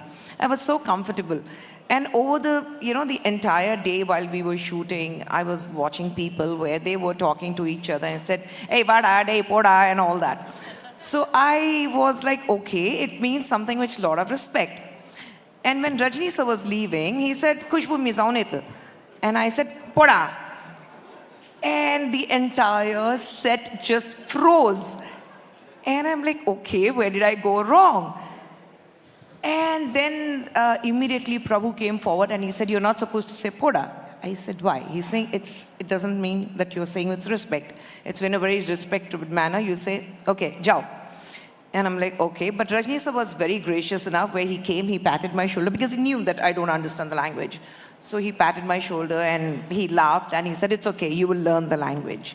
So yes, my journey has been different, but I think I definitely would give the credit and to my driver, who was my driver then for a very, very long time. So I think I give the credit to all my co-workers more than my co-stars. I would give the credit to my co-workers for encouraging me to speak the language and for standing by me and tolerating my terrible Tamil that I spoke back then. So I think I owe it to them. And just a little bit of clarity, you don't say poda to someone, you don't say it usually, you can say it to a child, but you don't say it to somebody who's older, who's much respected, you say ponga. Like in Bengali, you say Jan. So that's the difference. We follow that protocol when it comes to Indian languages. Neha. All right, a fascinating discourse that about languages. I mean, such a lovely reminder of the cultural diversity of this country. As they say, many Indias in this one India. All right, Miriam, let me come back to you. There are a lot of youth exchange programs that you helm. You work with a lot of people who are immigrants, who come from different cultural backgrounds, low-income families, and also those who are differently abled.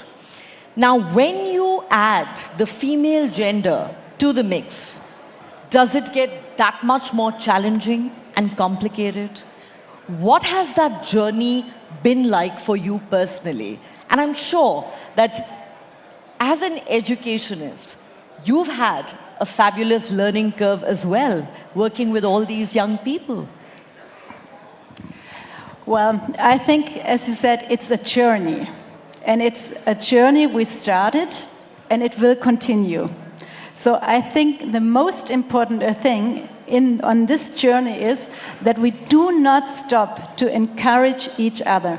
And I think this is the most important thing for the girls as well and for women, that we encourage each other and we say, you can do it. I think that for men, this is a little bit different because they say, I can do it, I can do it. So, but we are sometimes a little bit more shy and say, oh no, I'm not that qualified and I can't do it because I'm a girl and I come from that background. But to challenge them really to say, you can do it and you are brave enough. And so we encourage the girls, for example, in special programs where we teach them in different sessions that also if they are coming from a migration background, from low-income families, they have the ability to achieve it. All right, Julia, talking about football and how BVB Frauen became such a household name, the transition of the journey, as it were. We remember in 2019, a banner which no one can forget is "Football is for everyone, women's team now." Right? And then 2 years later, the club delivered and BVB Frauen was formed. Talk a little about that journey. How easy and how exciting was that, Julia? You did your research. No, yeah, I think that was a very special journey that we started in Dortmund. We had always the men's football team. There was a women's handball team, but never a women's football team. And I think, yeah, the fans gave a bit of pressure to the club to look into this more curious, and that's what the club did. But then, giving a bit of like background insights, the club was actually sitting together with the fans and consulted them and asked them, how should we do it?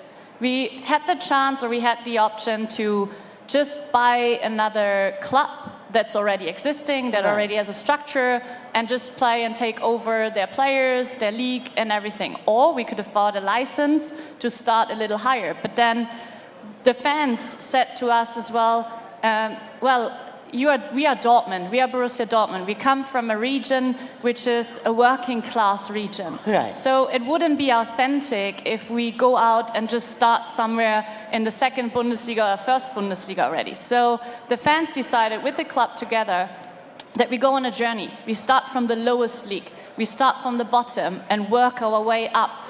And that's what we are doing. So everything that we are doing is very healthy, a healthy development, a healthy growth. And the fans are fully behind it. And that's what we wanted, to bring everyone together. Fabulous. All right. Mr. Gupta, if you could just indulge me for a moment. Before I come to you with my next question, I'd love to actually put a question to Khushbu, one of my favorites in this room. You know, Khushbu, we've talked, of course, about how language has never been a barrier for you. But I want you to focus for a moment on sexism in the film industry and misogyny in celluloid. You know, we'd like to believe we've come a long way. We have a lot of women-oriented movies being made. OTT platforms have revolutionized the entertainment industry, opened up a lot of doors. You know, Ravina was here some time back talking about how you know, she's in a way started her second innings and is getting to play some wonderful roles. But, you know, just when you think that we've made progress, we've come a long way, along comes a film like Animal.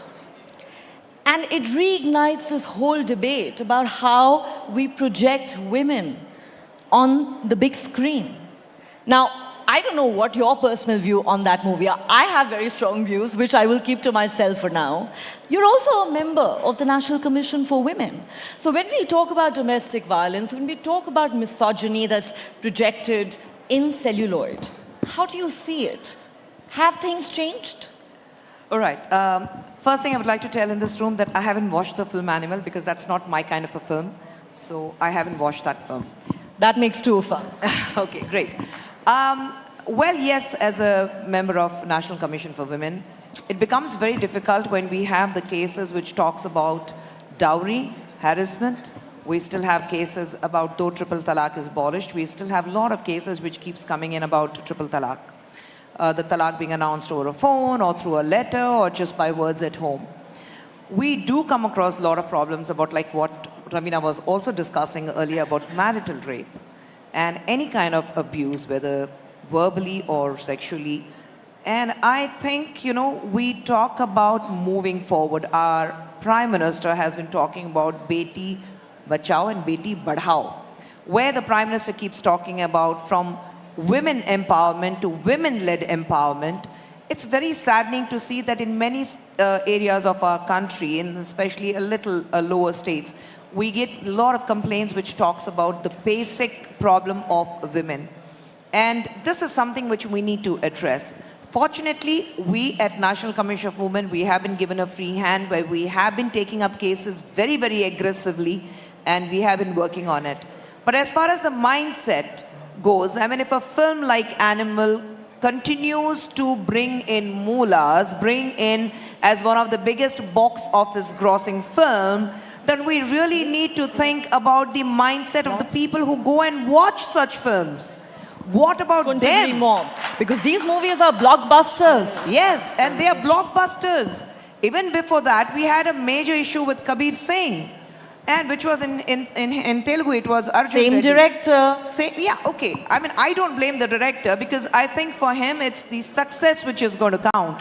But I am talking about if there is something which is there out on a public forum where we talk about gender equality, we talk about equal respect to women, talking about her dignity, talking about how she should be projected and how she should be respected. And yet you come across a film like Animal and people throng to go and watch these kind of films. And they're all youngsters. They are men, they're all youngsters, they're educated youngsters. We say, oh, we love the film. And I'm like, guys, what's going on in your mind? I mean, I wouldn't want my girls to watch that film. And my girls did go and watch that film because they wanted to know what is it about. They came back and said, Amma, please don't watch that film. My girls warned me, don't go and watch that film. So I think the mindset of the film goer, the mindset of the people who buy these tickets time and again, because you have a lot of repeat audiences in this movie, in these kind of films. So we need to understand that mindset before we talk about the change in a society. So what we show in films is what is actually happening in the society. So the mindset of the people who watch these kind of films need to change. And that is really, really worrying me as to if films like Animal, with so much of misogyny, what you see in the film, if that film is doing so well, where are we heading? I think that's a very valid point. Very, very valid. We need to look inwards. We can, raise objection to these kind of films being made. We can, object to some of India's biggest stars acting in these movies. But what about those hordes of people who flocking to the theaters and making these movies mega hits? Absolutely. And moving right away from that kind of a thought, we at TV9, we believe in wow, Mr. Gupta. Wow, we onboard women. And that's an initiative we seriously think about, we adhere to day in and day out. According to you, Mr. Gupta, much like TV9, I mean, some may say it's baby steps, but let me tell you that they walk the talk when it comes to that. How does women at decision-making positions help an organization achieve better? Not achieve their goals, but achieve their goals better, Mr. Gupta? See, women at the boardroom, when they come there, they are not just helping the organizations to deliver better in terms of the quality of decision making, in terms of the diversity of the thoughts and the ideas which they bring at the board level. They are not just doing well for themselves, they are doing better. They also become the inspiring role models for the generations to come within and outside the organization. So this is the biggest achievement or the highlight, I would say. When women come at the top, they are not just doing well for themselves, they are doing well for the entire generation which they are following, they are looking forward to, and they learn and get inspired. And I believe that is what the theme of this year's International Women's Day also is, inspiring inclusion. So that is where they inspire others and bring them forward to take leadership roles. What a wonderful response that is. And on that note, many thanks to all of you. I think it was very brilliant and riveting session. Thank you, Khushbu. Thank you so much, Miriam. Thank you, Julia. Mr. Gupta, it was a pleasure. Please give it up for the lovely panel, ladies and gentlemen. More power to these lovely women.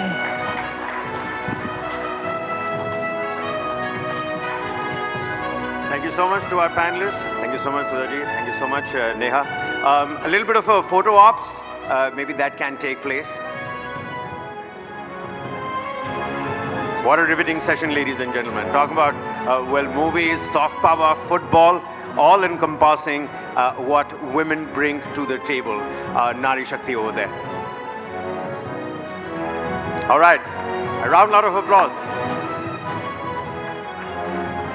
And with that, folks, that's a wrap on our session on female protagonist, the new hero. But it is now time to also put the spotlight on our presenting sponsor, because we must do that. TV9 What India Thinks Today Summit, Poonawalla FinCorp, ladies and gentlemen. Here's a short snippet. Take a look at that.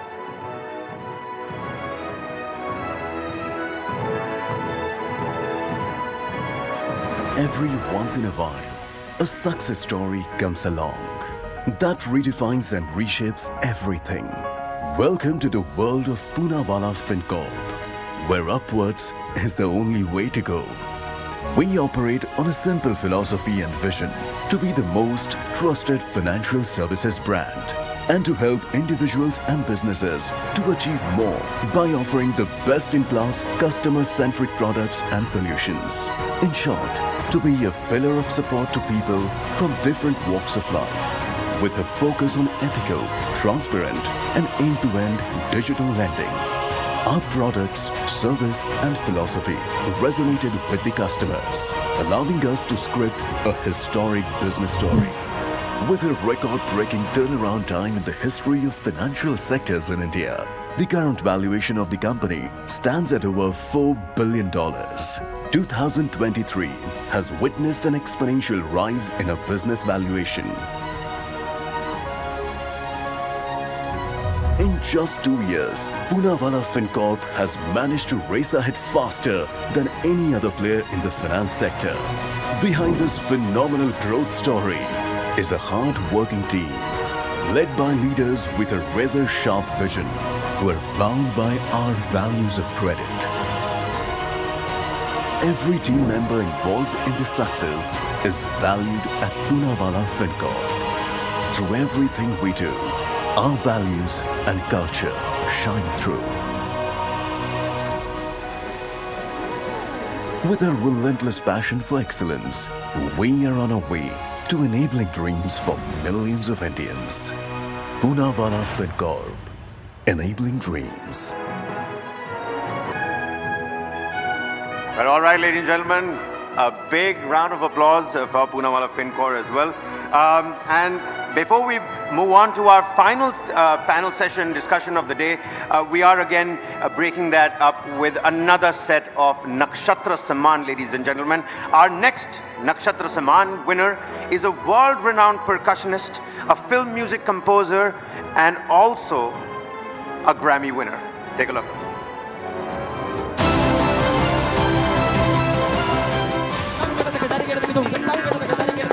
Classical or fusion. He can hit a high note in both worlds. The virtuoso's artistry knows no limits. Beats, rhythm, jugalbandi. He isn't just a percussionist. He is a storyteller who speaks through the universal language of music. TV9 Network Nakshatra Samaan goes to the global star, V. Selva Ganesh.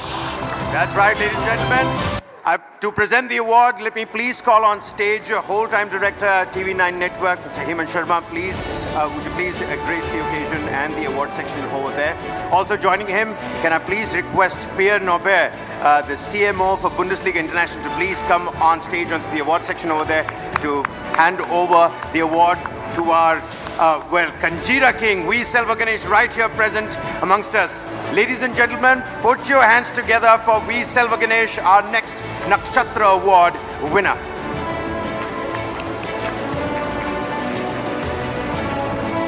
And of course, Hemant sir, whole-time director, TV9 News Network.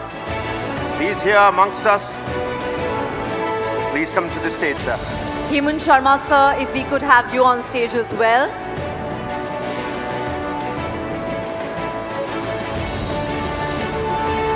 We're all right.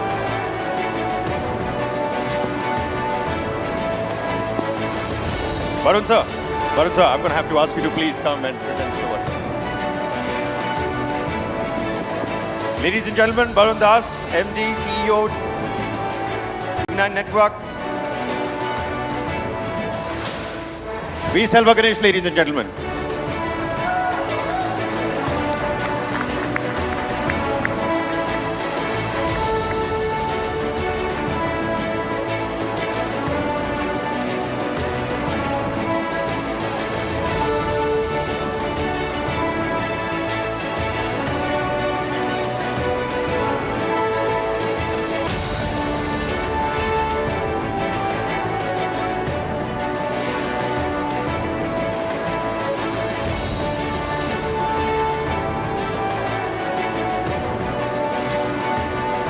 Thank you so much, sir. Many, many congratulations to you, sir. Thank you. I know this doesn't come close to a Grammy, but I'm telling you, this means a lot as well.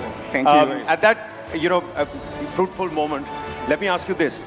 People have been reading up about this award, have been reading up about Shakti, have been reading up about your interviews where you've said that this is a historic moment for India. It's a major, major moment for India. But 46 years, and then another album comes. What has it been like working with these phenomenal people? I mean, Ustad Zakir Hussain Saab, you've got fantastic violinists and guitarists as part of Shakti. Uske baare mein bhi kuch bataiye, sir. We forgot the mentioned singer, Shankar Mahadevan too. No, my apologies. First of all, I would like to thank TV9 for this great, and what a proud woman. As you were saying, like 3 weeks back, I was holding something similar like this in America, in Los Angeles. So you were talking about Shakti. Like recently, I mean, if you see it, that was the Shakti, human power. So similarly, like, Shakti is like a power. This band, like, it's 50 years. So they started in 70s when I was like a 3-4 year kid. The first music which I heard, that was Shakti, because my dad was part of that band. Wow. So original member. So getting on the stage to play with them, it's itself a biggest task for me. And it's all a learning process. Each and every moment I learn from John McLaughlin ji, Zakir Bhai, or Madeline Yushinivas was part of it too. And Shankar Mahadevan and everyone. Like so this was like my family.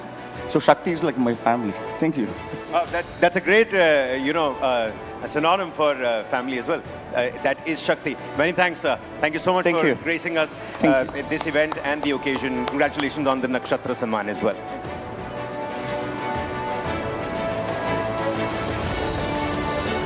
All right, Neha, over to you. Many, many congratulations to the winners. And with that, ladies and gentlemen, it's now time for the last and final panel discussion of the day, as our focus remains on India's soft superpower. Coming up next is our session titled Boundless Bharat, Beyond Bollywood, where we analyze what's reshaping India's entertainment landscape. And it's not just that, Neha. It's not just the glitz and the glamour of Bollywood anymore. Movies from across India are making a mark globally. We've already heard the G20 Sherpa talk about it. We've already heard the ladies talk about it. The esteemed panelists, they're all talking about how it's not just Bollywood. Who can forget RRR, ladies and gentlemen? Natu Natu. And moreover, uncover the democratization of music as traditional TV channels give way to music applications. Don't you have your music and your shuffle at a touch of a button, ladies and gentlemen? And to talk about embracing innovation and creativity in this boundless era of Bharat, let's call on stage, ladies and gentlemen, put your hands together for Shekhar Kapoor, actor, director, producer. Mr. Shekhar Kapoor, if we could have you on stage, please. Next, let's please call on stage Mr. Ricky Cage. Can I please have you on stage? Music composer, humanitarian, and environmentalist. Next up, Christopher Ripley, CEO, Sinclair Broadcast Group. And of course, the man that we just presented the Nakshatra Samaan with, V. Selva Ganesh, award-winning Indian percussionist. Ladies and gentlemen, before we call on the moderator, there's a small little snippet, a video that we'd like to show you, ladies and gentlemen, about how Bharat is now boundless. It is beyond Bollywood, for sure. Take a look. Let's take a look at this AV.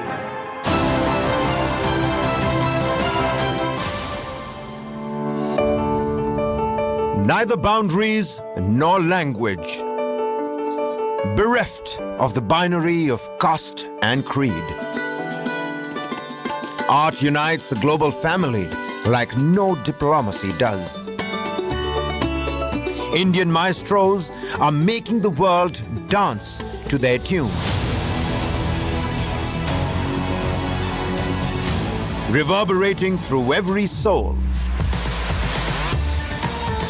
India moves from Bollywood only to Bollywood and. In this cosmic harmony of art and culture, the world is finally beginning to take note. Let's reaffirm the potential of Boundless Bharat beyond Bollywood.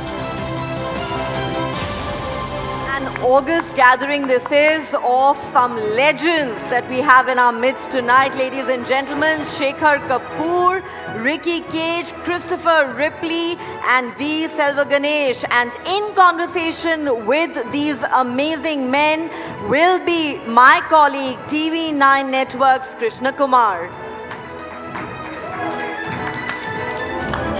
Thank you, thank you, thank you. It's been a wonderful evening. It's been such an exciting evening, such exciting conversations. And we're going to take this to the next level with this last panel discussion. Thank you, gentlemen. Again, I'm going to refer to you as a league of extraordinary gentlemen who've taken time out to be with us. I'm going to begin with a man who's been extraordinary for so long. You know, when we look at things like Hollywood, who goes out from India and makes Hollywood movies and wins Oscars? We didn't know we could do that in the first place. There was an Indian sitting over here who did it a long time ago, and we have people, multiple, they go and just win Grammy Awards every year and come back, also over here. I'm going to begin with the man who took India outside of India and made that name about Indian talent. Mr. Shekhar Kapoor, you're seeing what's happening. You're seeing Natu Natu being performed on Oscar stage. You've been on part of multiple Oscars ceremonies. Tell us, when you look at that, we're calling this beyond Bollywood for a reason. You're looking at films not made in the Hindi language in India, doing what they're doing. What does Shekhar Kapoor think when he looks at all of these things?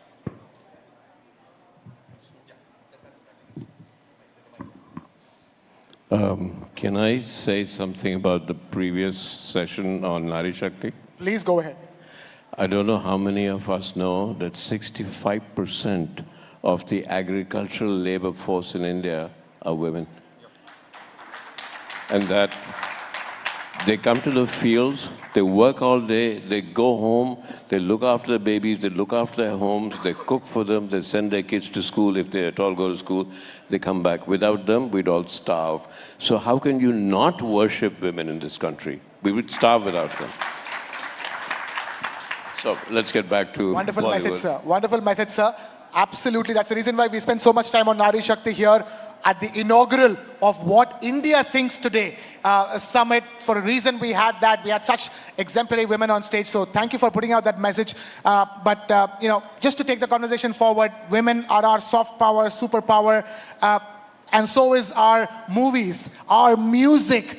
We make so many movies, such great movies in so many different languages. We make music, classical music, folk music, music Ricky Cage makes, which usually people from America make, and that, we Indians are winning awards for. But, talking about a true global Indian, taking India outside. Yeah. And now, when you've already taken India outside with your great talent, but I really want to come back to that. Who here knows what is the one Indian film that is the biggest hit internationally so far? Biggest international hit Indian film.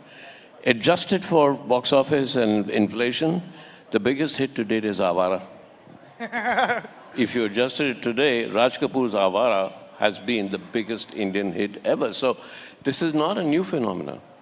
There was a time when I first went overseas that people from all over Eastern Europe, I went in to repair my watch in Los Angeles, and the guy sat there and looked at me and said, "You're from India?" I said, "Yes." He said, "Avara hoon." I went to Russia, and they especially said, "Oh, you're Kapoor, Raj Kapoor, Raj Kapoor." I was given a suite at the hotel, and I hadn't got the guts to say, "I'm not related to Raj Kapoor." So Indian films, actually we lost out because Hollywood came and they had the marketing muscle. And with this huge marketing muscle, they edged us out because at that time, India was going through a foreign exchange problem. We didn't. Now we are back. Now we are back with such a bang. And I promise you, and then you can take the discussion here, because, can I say this? Please go ahead. You know what our Prime Minister says is $5 trillion economy? I promise you here, with the new technology of AI, we will deliver an extra $1 trillion with Indian content. And I've not picked out this figure. I work with technology all the time. AI is going to make, because there are more teenagers in India than anywhere else in the world. There are more young people. And the new filmmakers that will go out and conquer Hollywood, you know where they are right now? They're in the slums of Dharavi sitting, trying to learn animation. And they will go on with this new technology called Sora. They'll come out, they're making 1-minute films when they'll make half-an-hour films, and you'll find this little kid from Dharavi suddenly getting an Oscar because they have the hunger. We have the hunger. We want to go out and conquer the world. For too long we've been dominated. Too long, as our Prime Minister says, we are finally giving up the colonial mindset. We're finally giving up the fact that we were ruled by white people once. We're finally giving that up. And these kids, I've seen them, they are going to conquer us. And new technology, AI, is going to give us an extra $1 trillion a year in our economy. What a word. From the man who taught the world from India how to make a film on Elizabeth. Let's hold that thought for a moment. A guy from India taught the world how to tell the story of Elizabeth. I'm going to come to the Grammy winners in just a bit, since Mr. Shekhar Kapoor spoke such important things about Hollywood and their marketing might, which is the reason why we weren't there. I'm going to take this conversation to Mr. Christopher Ripley and then bring it back to Mr. Selva Ganesh and Ricky Cage. Mr. Ripley, what can we learn as India, lessons from that marketing might of Hollywood? Because we're seeing Korean art and culture doing the same thing. You know, it's India's turn, isn't it? Indian content's turn, isn't it? After Hollywood and Korean art and cinema. Well, first, there's been a lot of talk about soft power. And I think of soft power sort of like being cool. And the surest way to be uncool is to try really hard to be cool. And so soft power is very similar to that. It can only be a byproduct. It cannot be the main objective. The main objective is great content, great culture, great production value, being the best in your genre. Those are the lessons from Hollywood that India, I think, is on the cusp of nailing a bunch of those categories. When you do that, you get soft power. All right, great content, great culture, great production. Fair point, I would say. Talking about culture, to the Grammy men on the stage, India, I mean, look at the music that India has. And often, for the longest time, it's always been movie songs, Bollywood songs is the only export. Now that's changed. Now that's changing. We have people like Ricky Cage going every day, Grammys again this year. Another award this year. That's how it's seeming like. So, Ricky, what has changed in the way the world is perceiving Indian music? Because as in India, we have Carnatic music, Hindustani music, Dhrupad in classical forms, and then a plethora of folk music, from Rajasthani to Tamil folk to, all kinds of folk music in Eastern India, Bengal, Bauli music, tons of different kinds of music happening. Tell us, has the world woken up to the fact that India has so much to offer in terms of music alone? So thanks for that question, first of all. So I've got some insight into this, and my opinion is a little unpopular, and my opinion is a little controversial, but I will nevertheless put it out. We love stuff like that. Please go ahead. So, in my opinion, I feel that, or let me put it back, let me make a more personal comment. While I was growing up, I would travel very often to the United States, and I would watch a whole lot of Bollywood musicians and Bollywood composers perform concerts across America. Sometimes I would watch them even in Europe, I would watch them in Russia, watch them in all these different countries. And I would see that these Bollywood composers and Bollywood musicians were always able to fill complete stadiums, they were able to fill complete arenas, and they would get huge crowds. But the only people who would show up for their concerts are people from the Indian diaspora. So and I'm not talking about movies, I'm talking purely about the music. Purely about the music because I'm a musician. Because Bollywood music, barring a few exceptions, had not actually broken cultural barriers. They were just catering to people from within India and the diaspora all over the world. Whereas when I was 19 years old, I had gone to San Francisco and I'd watched a concert of Pandit Ravi Shankar. And when I watched Pandit Ravi Shankar's concert, that was a very eye-opening experience because the demographic of the audience within the theater was very representative of the demographic of the city itself. The city had a 70% Caucasian population. It was a 70% Caucasian population in the theater, 5% Asian population in the city, 5% Asian population inside the theater. And I realized that this gentleman, Pandit Ravi Shankar, is playing pure Indian classical music and traditional music And he's able to break cultural barriers so much so that he is exposing people who would normally not be exposed to Indian culture and music. And he was getting them to pay a large ticket price to actually watch him perform. And then that is when I realized that it's the traditional musicians who are doing this. And at the same time, conversely, in India, now he made Indian music popular all over the world. Everybody knows who Pandit Ravi Shankar is, correct? Everybody knows who he was? Yes? Yes. Okay, everybody knows he won the Bharat Ratna?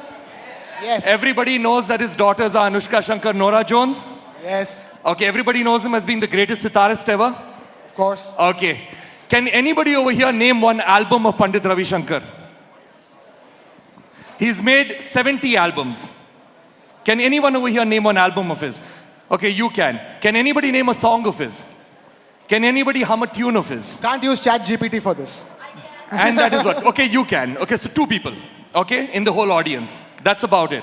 So that shows that we ourselves are not appreciating our culture, and we are not realizing that our culture and our traditional musicians are actually making it on the global stage, like Selva Ganesh over here, brilliant musician. And he won a Grammy Award this year. Shakti won a Grammy Award. Rakesh Chaurasia won a Grammy Award. Ustad Zakir Hussain, Shankar Mahadevan, Pandit Vishwamohan Bhatt. All of these are traditional Indian musicians who are making it on the global stage. And we in India are the only ones who are not appreciating them. Okay. I'm right here going to appreciate Mr. Selva Ganesh right away before I come to Mr. Shekhar Kapoor. You know, the question here is that it's all about showcasing that Indian music, isn't it? That, you know, your beats, the beats are universal. There is just no difference. It's the same thing because the world goes around on the same beats. Tell us about what goes on in your mind when you're showcasing the Kanjira to a global audience. Before that, I would really appreciate Ricky, like, you know, the way he expressed it. And he's very true. It's very true. Rhythmic, like, you know, I mean, I wouldn't even say like a showcasing something because it is our tradition, right? And the gate openness where Allaraka Kanjab, I mean, if I'm a percussion player, I would put it in that way, and that perspective. Allaraka Kanjab, Saad Zakir Hussain, Zakir Bhai, they've already opened it. So it became easier for us. We don't have to do anything. We just do our best. We just give our 100%. That's it. So which really needed for right now, for any musician, for this generation, give 100% to the music. Don't ever expect anything. Like, you know, I mean, I follow the footstep of all these 3 legendary musicians who's like, and I would put it in my way, my father. I mean, actually, Ricky, he's also a Grammy winner. So, my father and John McLaughlin, John G, and Zakir Bhai, they always do that. Like, you know, whenever they started the album or any band or something or a live concert, they don't expect anything. They just work hard, correct? So they work hard. Like, you know, I mean, that's the showcase, what I wanted to really do it. Right. Since so much of talk about Pandit Ravi Shankar, the first ever Grammy nomination for India, this is FYI, was for Pandit Ravi Shankar's Sound of Sitar, back in 1967. We've come a long way since then. In the last 10 years alone, Indians have picked up 8 Grammys. And he won the Lifetime Achievement Award also. Right. So I'm going to bring this back to Mr. Shekhar Kapoor. So music clearly has taken new tones. It's not just Bollywood songs anymore. There's so much of Indian music to be showcased. We hear you are planning to do Masoom 2. That's what we understand. How many of you want to watch Masoom 2? Look at that. Everybody wants to watch Masoom 2.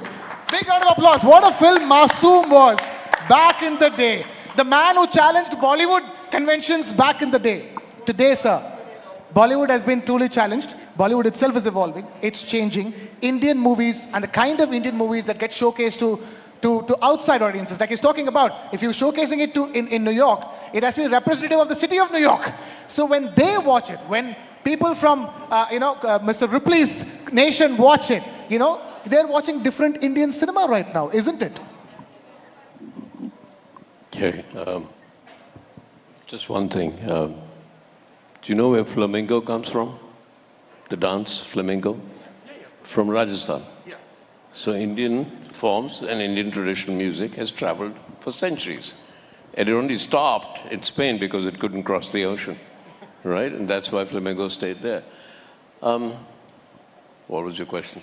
The question is that, like the way you challenged Bollywood conventions back with Masoom and Mr. India. You know, one of the things is something we need to take advantage of. The West has plateaued. The West has run out of stories. And one of your questions is, why are the Koreans doing so well? Because the East is a whole repository of stories. It's time for us to tell our stories. It's time for us to find the confidence to go out. And there's no greater repository of stories than India. I mean, there's one book that nobody's heard about called Mahabharata, right? Anybody heard about Mahabharata? No, okay. It has every story possible in the world inside that one tale of Mahabharata. So we have the stories, and the West has run out of stories. So it is time for us to go out and conquer the world with our stories. And I say conquer the world, there's a very big reason. When I was a kid, I was in university, what did I want to do? I wanted to wear jeans because they sold me jeans. I wanted to go to Harvard because they sold me Harvard. I wanted to speak American accent because they sold me the American accent. That day's gone. Those days are gone. We no longer are dominated, created by the West that had this incredible marketing machine. But they don't have any more stories. We're the ones. Now we have to go out and be very forceful. It's not just going to happen. And what is on our side is, number one, India. It's a young people's game, right? India has the largest number of teenagers anywhere in the world. Technology is a young person's game. AI is coming in, changing the world.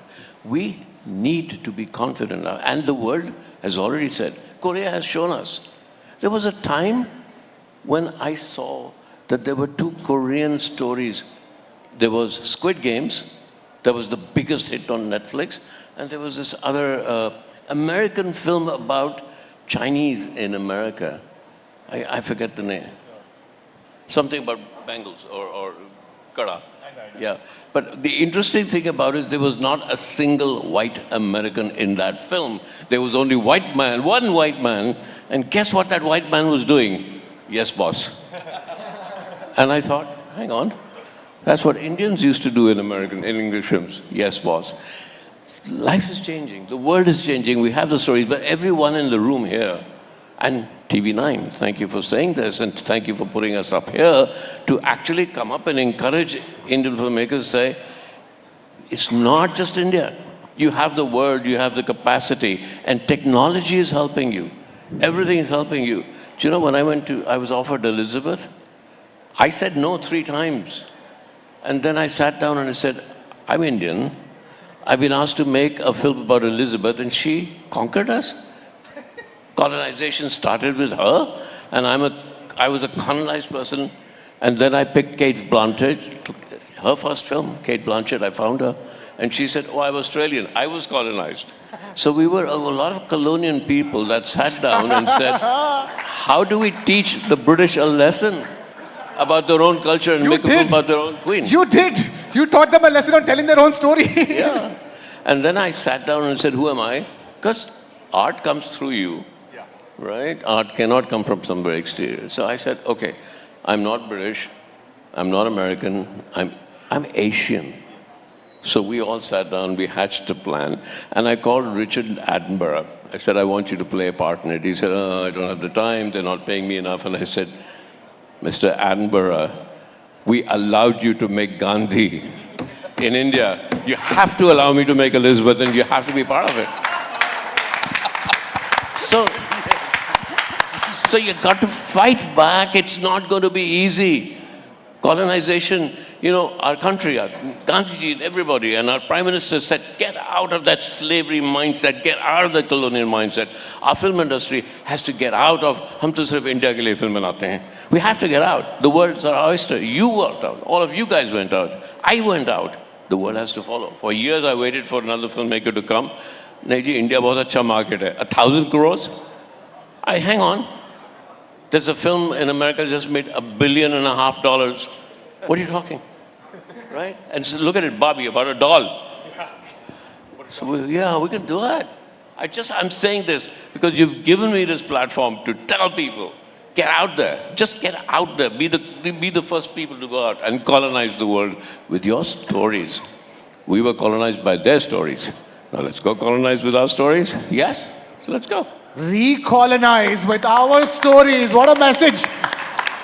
Ricky, I'm going to come to Mr. Ripley, the talented Mr. Ripley, to talk about technology and the part that it could play. You're laughing so much because that's what you're doing with the kind of awards you're winning. You know, like, you know, when an A.R. Rahman wins a Grammy, it's again for a movie made by somebody who's technically Scottish, and he's trying to do an Indian Bollywood kind of a music for that. And the kind of music for which you won Grammy Award is usually not the Indian Asian types, right? The category in which you won. So, in that sense, you're also teaching the world a lesson that Indians can now do this, that what they've been doing all this while. I would look at it from that perspective, actually. Oh, come on, you were just clapping a lot for what he was talking about. No, I wouldn't look at it from that. I wouldn't look at it from that perspective. But you know, at the end of the day, you know, that we are talking about the Grammys a lot over here. But the thing is that the Grammys is the only international award for music that exists today, and that is a little bit of a problem right there because it's an American award, and so basically. Why did we as an international community give the onus on awarding an international award to an American organization? So that is where the problem lies, you know. So what we should be doing is that the Global South, we've got musical forms that actually predate the West. Like, for example, it's always considered that Western music is the paradigm, and all other forms of music, that is Indian, Celtic, Native American, first generation, Irish, not even that, that's also Western, but Japanese and Korean and African music is considered to be ethnic and exotic music and fringe music, you know. So that paradigm needs to change because when you think about Western classical music, when you think about classical music, everybody first think about Western classical music. And Indian classical music is exotic.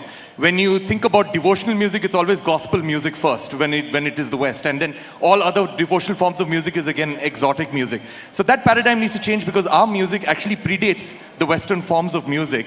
So I guess what needs to happen is that we need to figure out a way to award the world, you know. Absolutely, we need to own up to that. And set our own narrative. We need to own up to that, as Mr. Kapoor is also talking about. Mr. Ripley, so then Mr. Kapoor also talked about artificial intelligence. I'm going to take off from that actually. Technology is important. In fact, you are, you know, in the thick of things, bringing a very important piece of technology like direct to mobile to India.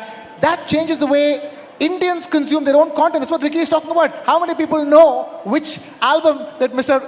Pandit Ravi Shankar was nominated for? So, talk to us about how technologies like direct to mobile can reshape the way people consume content. Indians consume their own Indian content, and obviously the way Indian content is consumed across the world.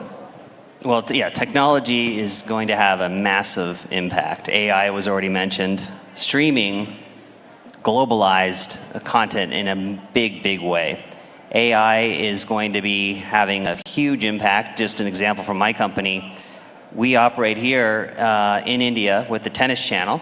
We have the Women's Tour Association there, so if you like the WTA, please tune into Tennis Channel. And we operate in many other countries around the world. We are now taking our programming, and with AI, we are versioning it for each one of those countries at a touch of a button.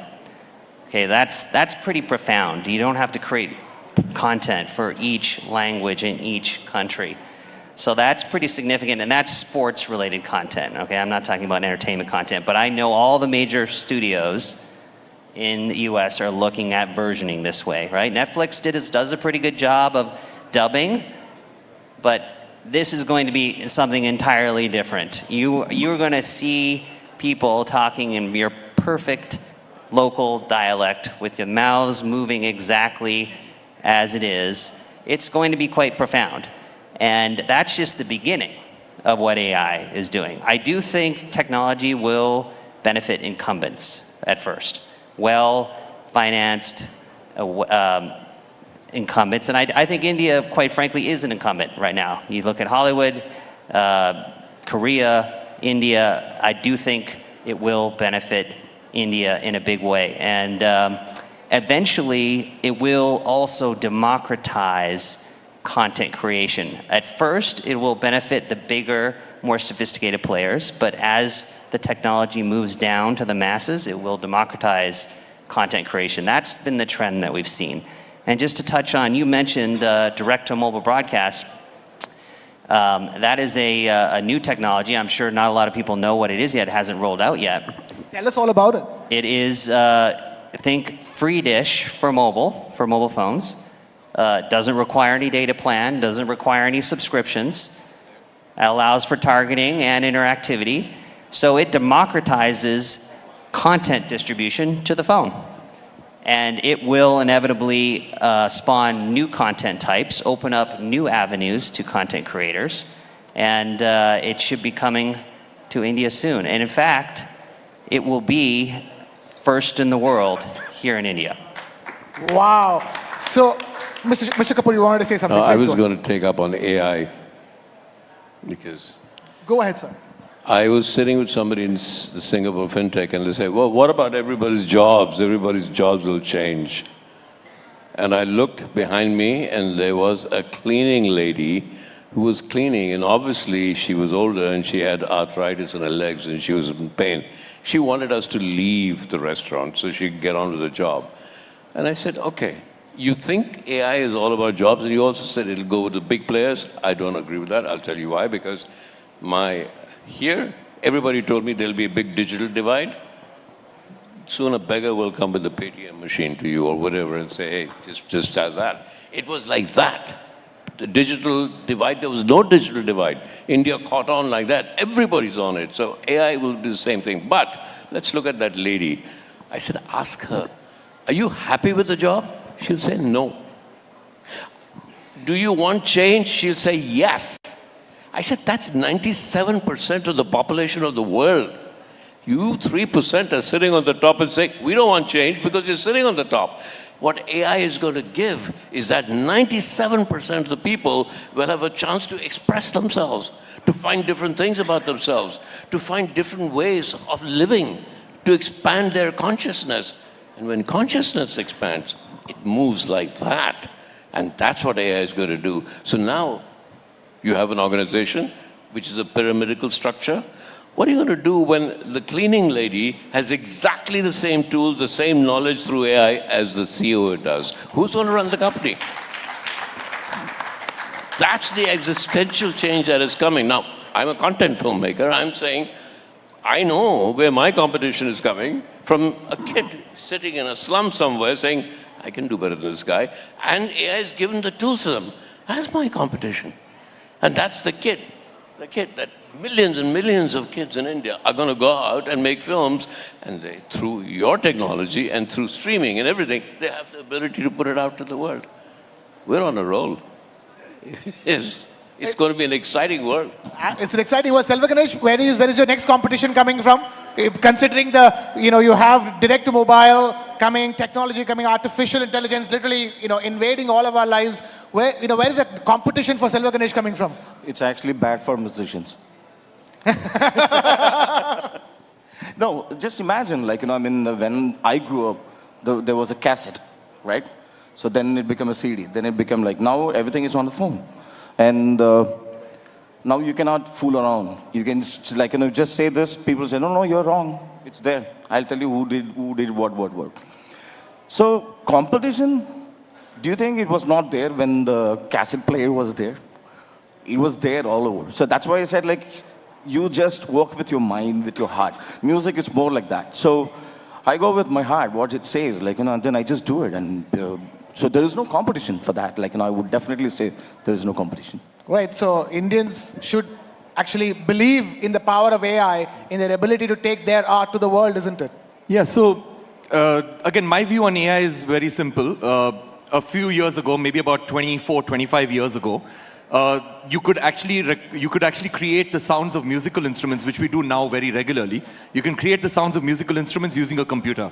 You can play a keyboard and you can get the sound of a violin, or the sound of a khatam, or the sound of a sitar, or the sound of a piano. You can get all of these sounds. And the sounds were of such high quality that everybody said that this is going to destroy the livelihoods of musicians, and musicians are going to no longer be required, and composers can just create their music using the computer. But that did not happen. What happened was that the musicians who were the more generic musicians, who were not creative, they're the ones who went obsolete. But the musicians who were creative and the musicians who would give a composer more than what the composer required were the musicians who survived. And that is why you have musicians like Selva Ganesh who are doing extremely well because they're extremely creative in what they do. And that is why everybody wants to work with them. It's the same thing with AI. What's going to happen with AI is that the filmmakers, the ad filmmakers, the short filmmakers who need generic music. Like, for example, if I'm a filmmaker and I need music for a horror film and I need generic horror music, or I'm making a romantic film and I need generic romantic music which does not require too much of creativity, AI is going to be perfect for that. But for composers, for composers who need to, for filmmakers who want composers or composers who want to create something that is absolutely unique, unprecedented, and music that is very creative, not been done before, that is where the human connection is going to come in, and that's where humans are always going to be needed. And AI will always follow because AI can only do things with precedence. So basically, AI will follow all the innovations that human beings create. I just realized the fact that artificial intelligence begins with art. No. Isn't it, Mr. Kapoor? You got a chance, Ricky. You and I got a chance. We all were lucky, right? We rose to the top because we got the chance and we did it. Oh, yeah. 95% of people do not get that chance. I'm talking about those 95% of people that now will get a chance because of technology to get themselves heard. Then we come to the question of what is creativity? What is creative? If you want to study AI, you should learn what AI cannot do. All right? I'll tell you what it can't do. You know, when I was a kid, I lived in Delhi. We used to go up to Mussoorie, Simla, right? All of us went there, and I used to run down. I was 14 years old, 13, 14. I used to run down the hill. As I was running down the hill, I had to already know if it's a river, because the momentum will make sure that I need to know which are the next boulders to step on. I can't make up my mind that. So step on one boulder, I already see, there. Now, AI could give me which boulder, but then I wouldn't do it. Why did I do it? I did it because there was this fundamental fear that I might fall. There was this fundamental fear that I might die. So, fear is a great driver of creativity. Fear is a great driver of human action. You're afraid. So AI can't be afraid, right? AI can't love, because if AI knew how to love, then you'd go, she loves me, she loves me, she loves me, she loves me, she loves me, she loves me. Where did that go? She loves me not, she loves me not. It's that she loves me not which creates the mystery in love. And that AI cannot do. No fear, no love. It can give you the biggest love story in the world. Hey, I asked ChatGPT to give me a story on Masoom, the next generation. One day I'll tell you what the story is. It had a moral idea to it. Wasn't the story I'm making. But it's really good. But it's just read everything that's ever written and immediately 10 seconds gave me. But it can't love, it can't fear, it can't feel faith. That human quality is what gives you creativity. There. But then, hang on, 95% of people don't get the chance. How long? I could have not been offered Masoom. I would have been struggling still to make a film. Somebody said, will you make it? And Shabana said yes, and Gulzar said, they could have said no. If they said no, I wouldn't be sitting here. That's the point. AI, what that AI will do is they don't have to go to Shabana. AI will create a Shabana for them. AI will create somebody for them, right? You know which is the biggest brand in the world is made by Disney, Donald Duck. 100 years it's been going on. Now AI will make a human that will be going on for 100 years. Who owns that? A kid in Dharavi? Who owns the copyright for that? It's huge. It's an existential change. And I'm loving it. So, you can see with the way. Right, I see Mr. Ripley nodding along. Obviously, the marketing might of Disney is another example of how Hollywood was able to push that brand across the India. But, we can continue this conversation for the next 1 hour, I think. And I didn't realize the fact that the conversation on art and music and entertainment is going to be ending up as a conversation about artificial intelligence, which will take an entire day, I think. But it's been fascinating talking to you, gentlemen. Huge round of applause for Mr. Shekhar Kapoor, Ricky Cage, Christopher Ripley, and V. Selva Ganesh. We need to wrap this session up, unfortunately, because we have indeed run out of time. Thank you so much to all of you for listening. Let's also quickly take the photograph as well. What a session that was, ladies and gentlemen. Artificial intelligence. Do you think Sora's going to be a sorry kind of a situation later on? Well, I guess we'll have to wait to find out, but I am dying to know what ChatGPT came up with when Mr. Shekhar Kapoor decided that he wanted to take its help to come up with a story for Masoom 2. Well, maybe we could urge Mr. Kapoor to put that out on his Instagram. Meanwhile, even as the photo ops are on, and we do give away a memento of thanks, a token of appreciation to all our esteemed panelists, Mr. Ripley, V. Selva Ganesh, and of course Vicky Cage, Mr. Kapoor. Many thanks to Krishna Kumar as well for conducting that session. All right, ladies and gentlemen, we are almost drawing to a close to this particular event, but... Well, we still have something special lined up for you. Before we, of course, let the gentlemen leave the stage, I'd just like to say, Mr. Shekhar Kapoor, we are indeed looking forward to Masoom 2, and I know I don't need to say this, but the story must come from you, not from ChatGPT, please. But all right then, ladies and gentlemen. Next up, very quickly, before we draw a close on day 1 of TV9 What India Thinks Today, our next Nakshatra Samaan winner, ladies and gentlemen. And, do pay close attention here, because this is someone who is a box office king, a star rather, Neha, who has captured the nation's attention. Before we move on, here's a quick snippet. Take a look.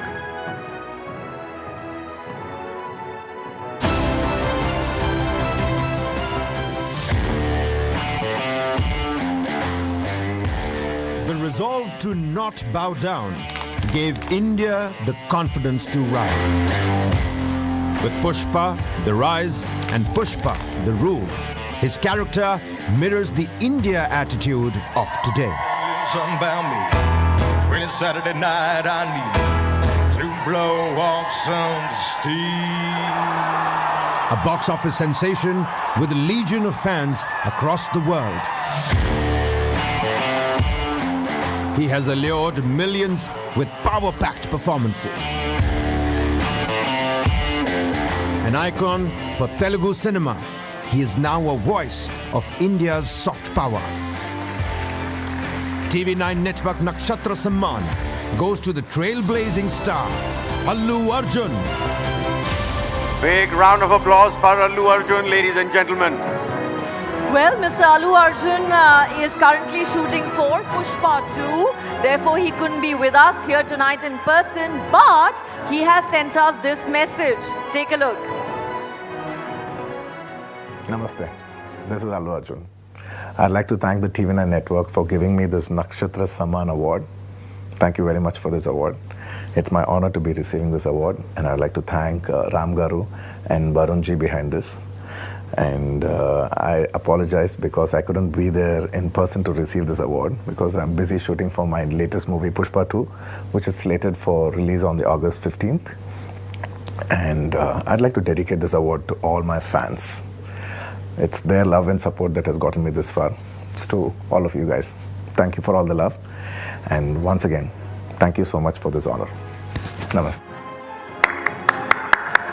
Well, we're afraid that Mr. Allu Arjun is not with us. He's shooting for Pushpa 2. But ladies and gentlemen, with that, it's a wrap on day 1 of the TV9 What India Thinks Today, presented by Poonawalla FinCorp and special partner Prabhuji. But ladies and gentlemen, that's not all. Tomorrow, the 26th of February, day 2 of TV9 What India Thinks Today, we will see more thought leaders, influencers, policymakers from all across the globe right here at TV9 What India Thinks Today, News9 Global Summit, a premier global platform that not just takes stock of India, of where it has reached, but also sets the agenda for its path ahead. Indeed, Kabir. And tomorrow will be a power-packed day, ladies and gentlemen, with distinguished panels and discussions with the right stakeholders on subjects ranging from India, the global peace catalyst, and the promise and pitfalls of artificial intelligence, to the importance of creating equitable boardrooms and decoding what tailwinds for India mean for you, the Indian citizen. Union ministers will be in attendance, and let's not forget the big one, ladies and That's gentlemen, the unmissable keynote address at the summit, which will be delivered by none other than the Honorable Prime Minister of India, Shri Narendra Modi. Well, all of you have been a great audience. Thanks so much for being with us here tonight. See you all again tomorrow. Have a great night. And also, before we do, shut the lights off, there is, of course, cocktail and dinner that has been placed for all of you, those who are attending, right outside in the open area over there. Do have a good time. Have a good night. We'll see you all again tomorrow. Thank you, man.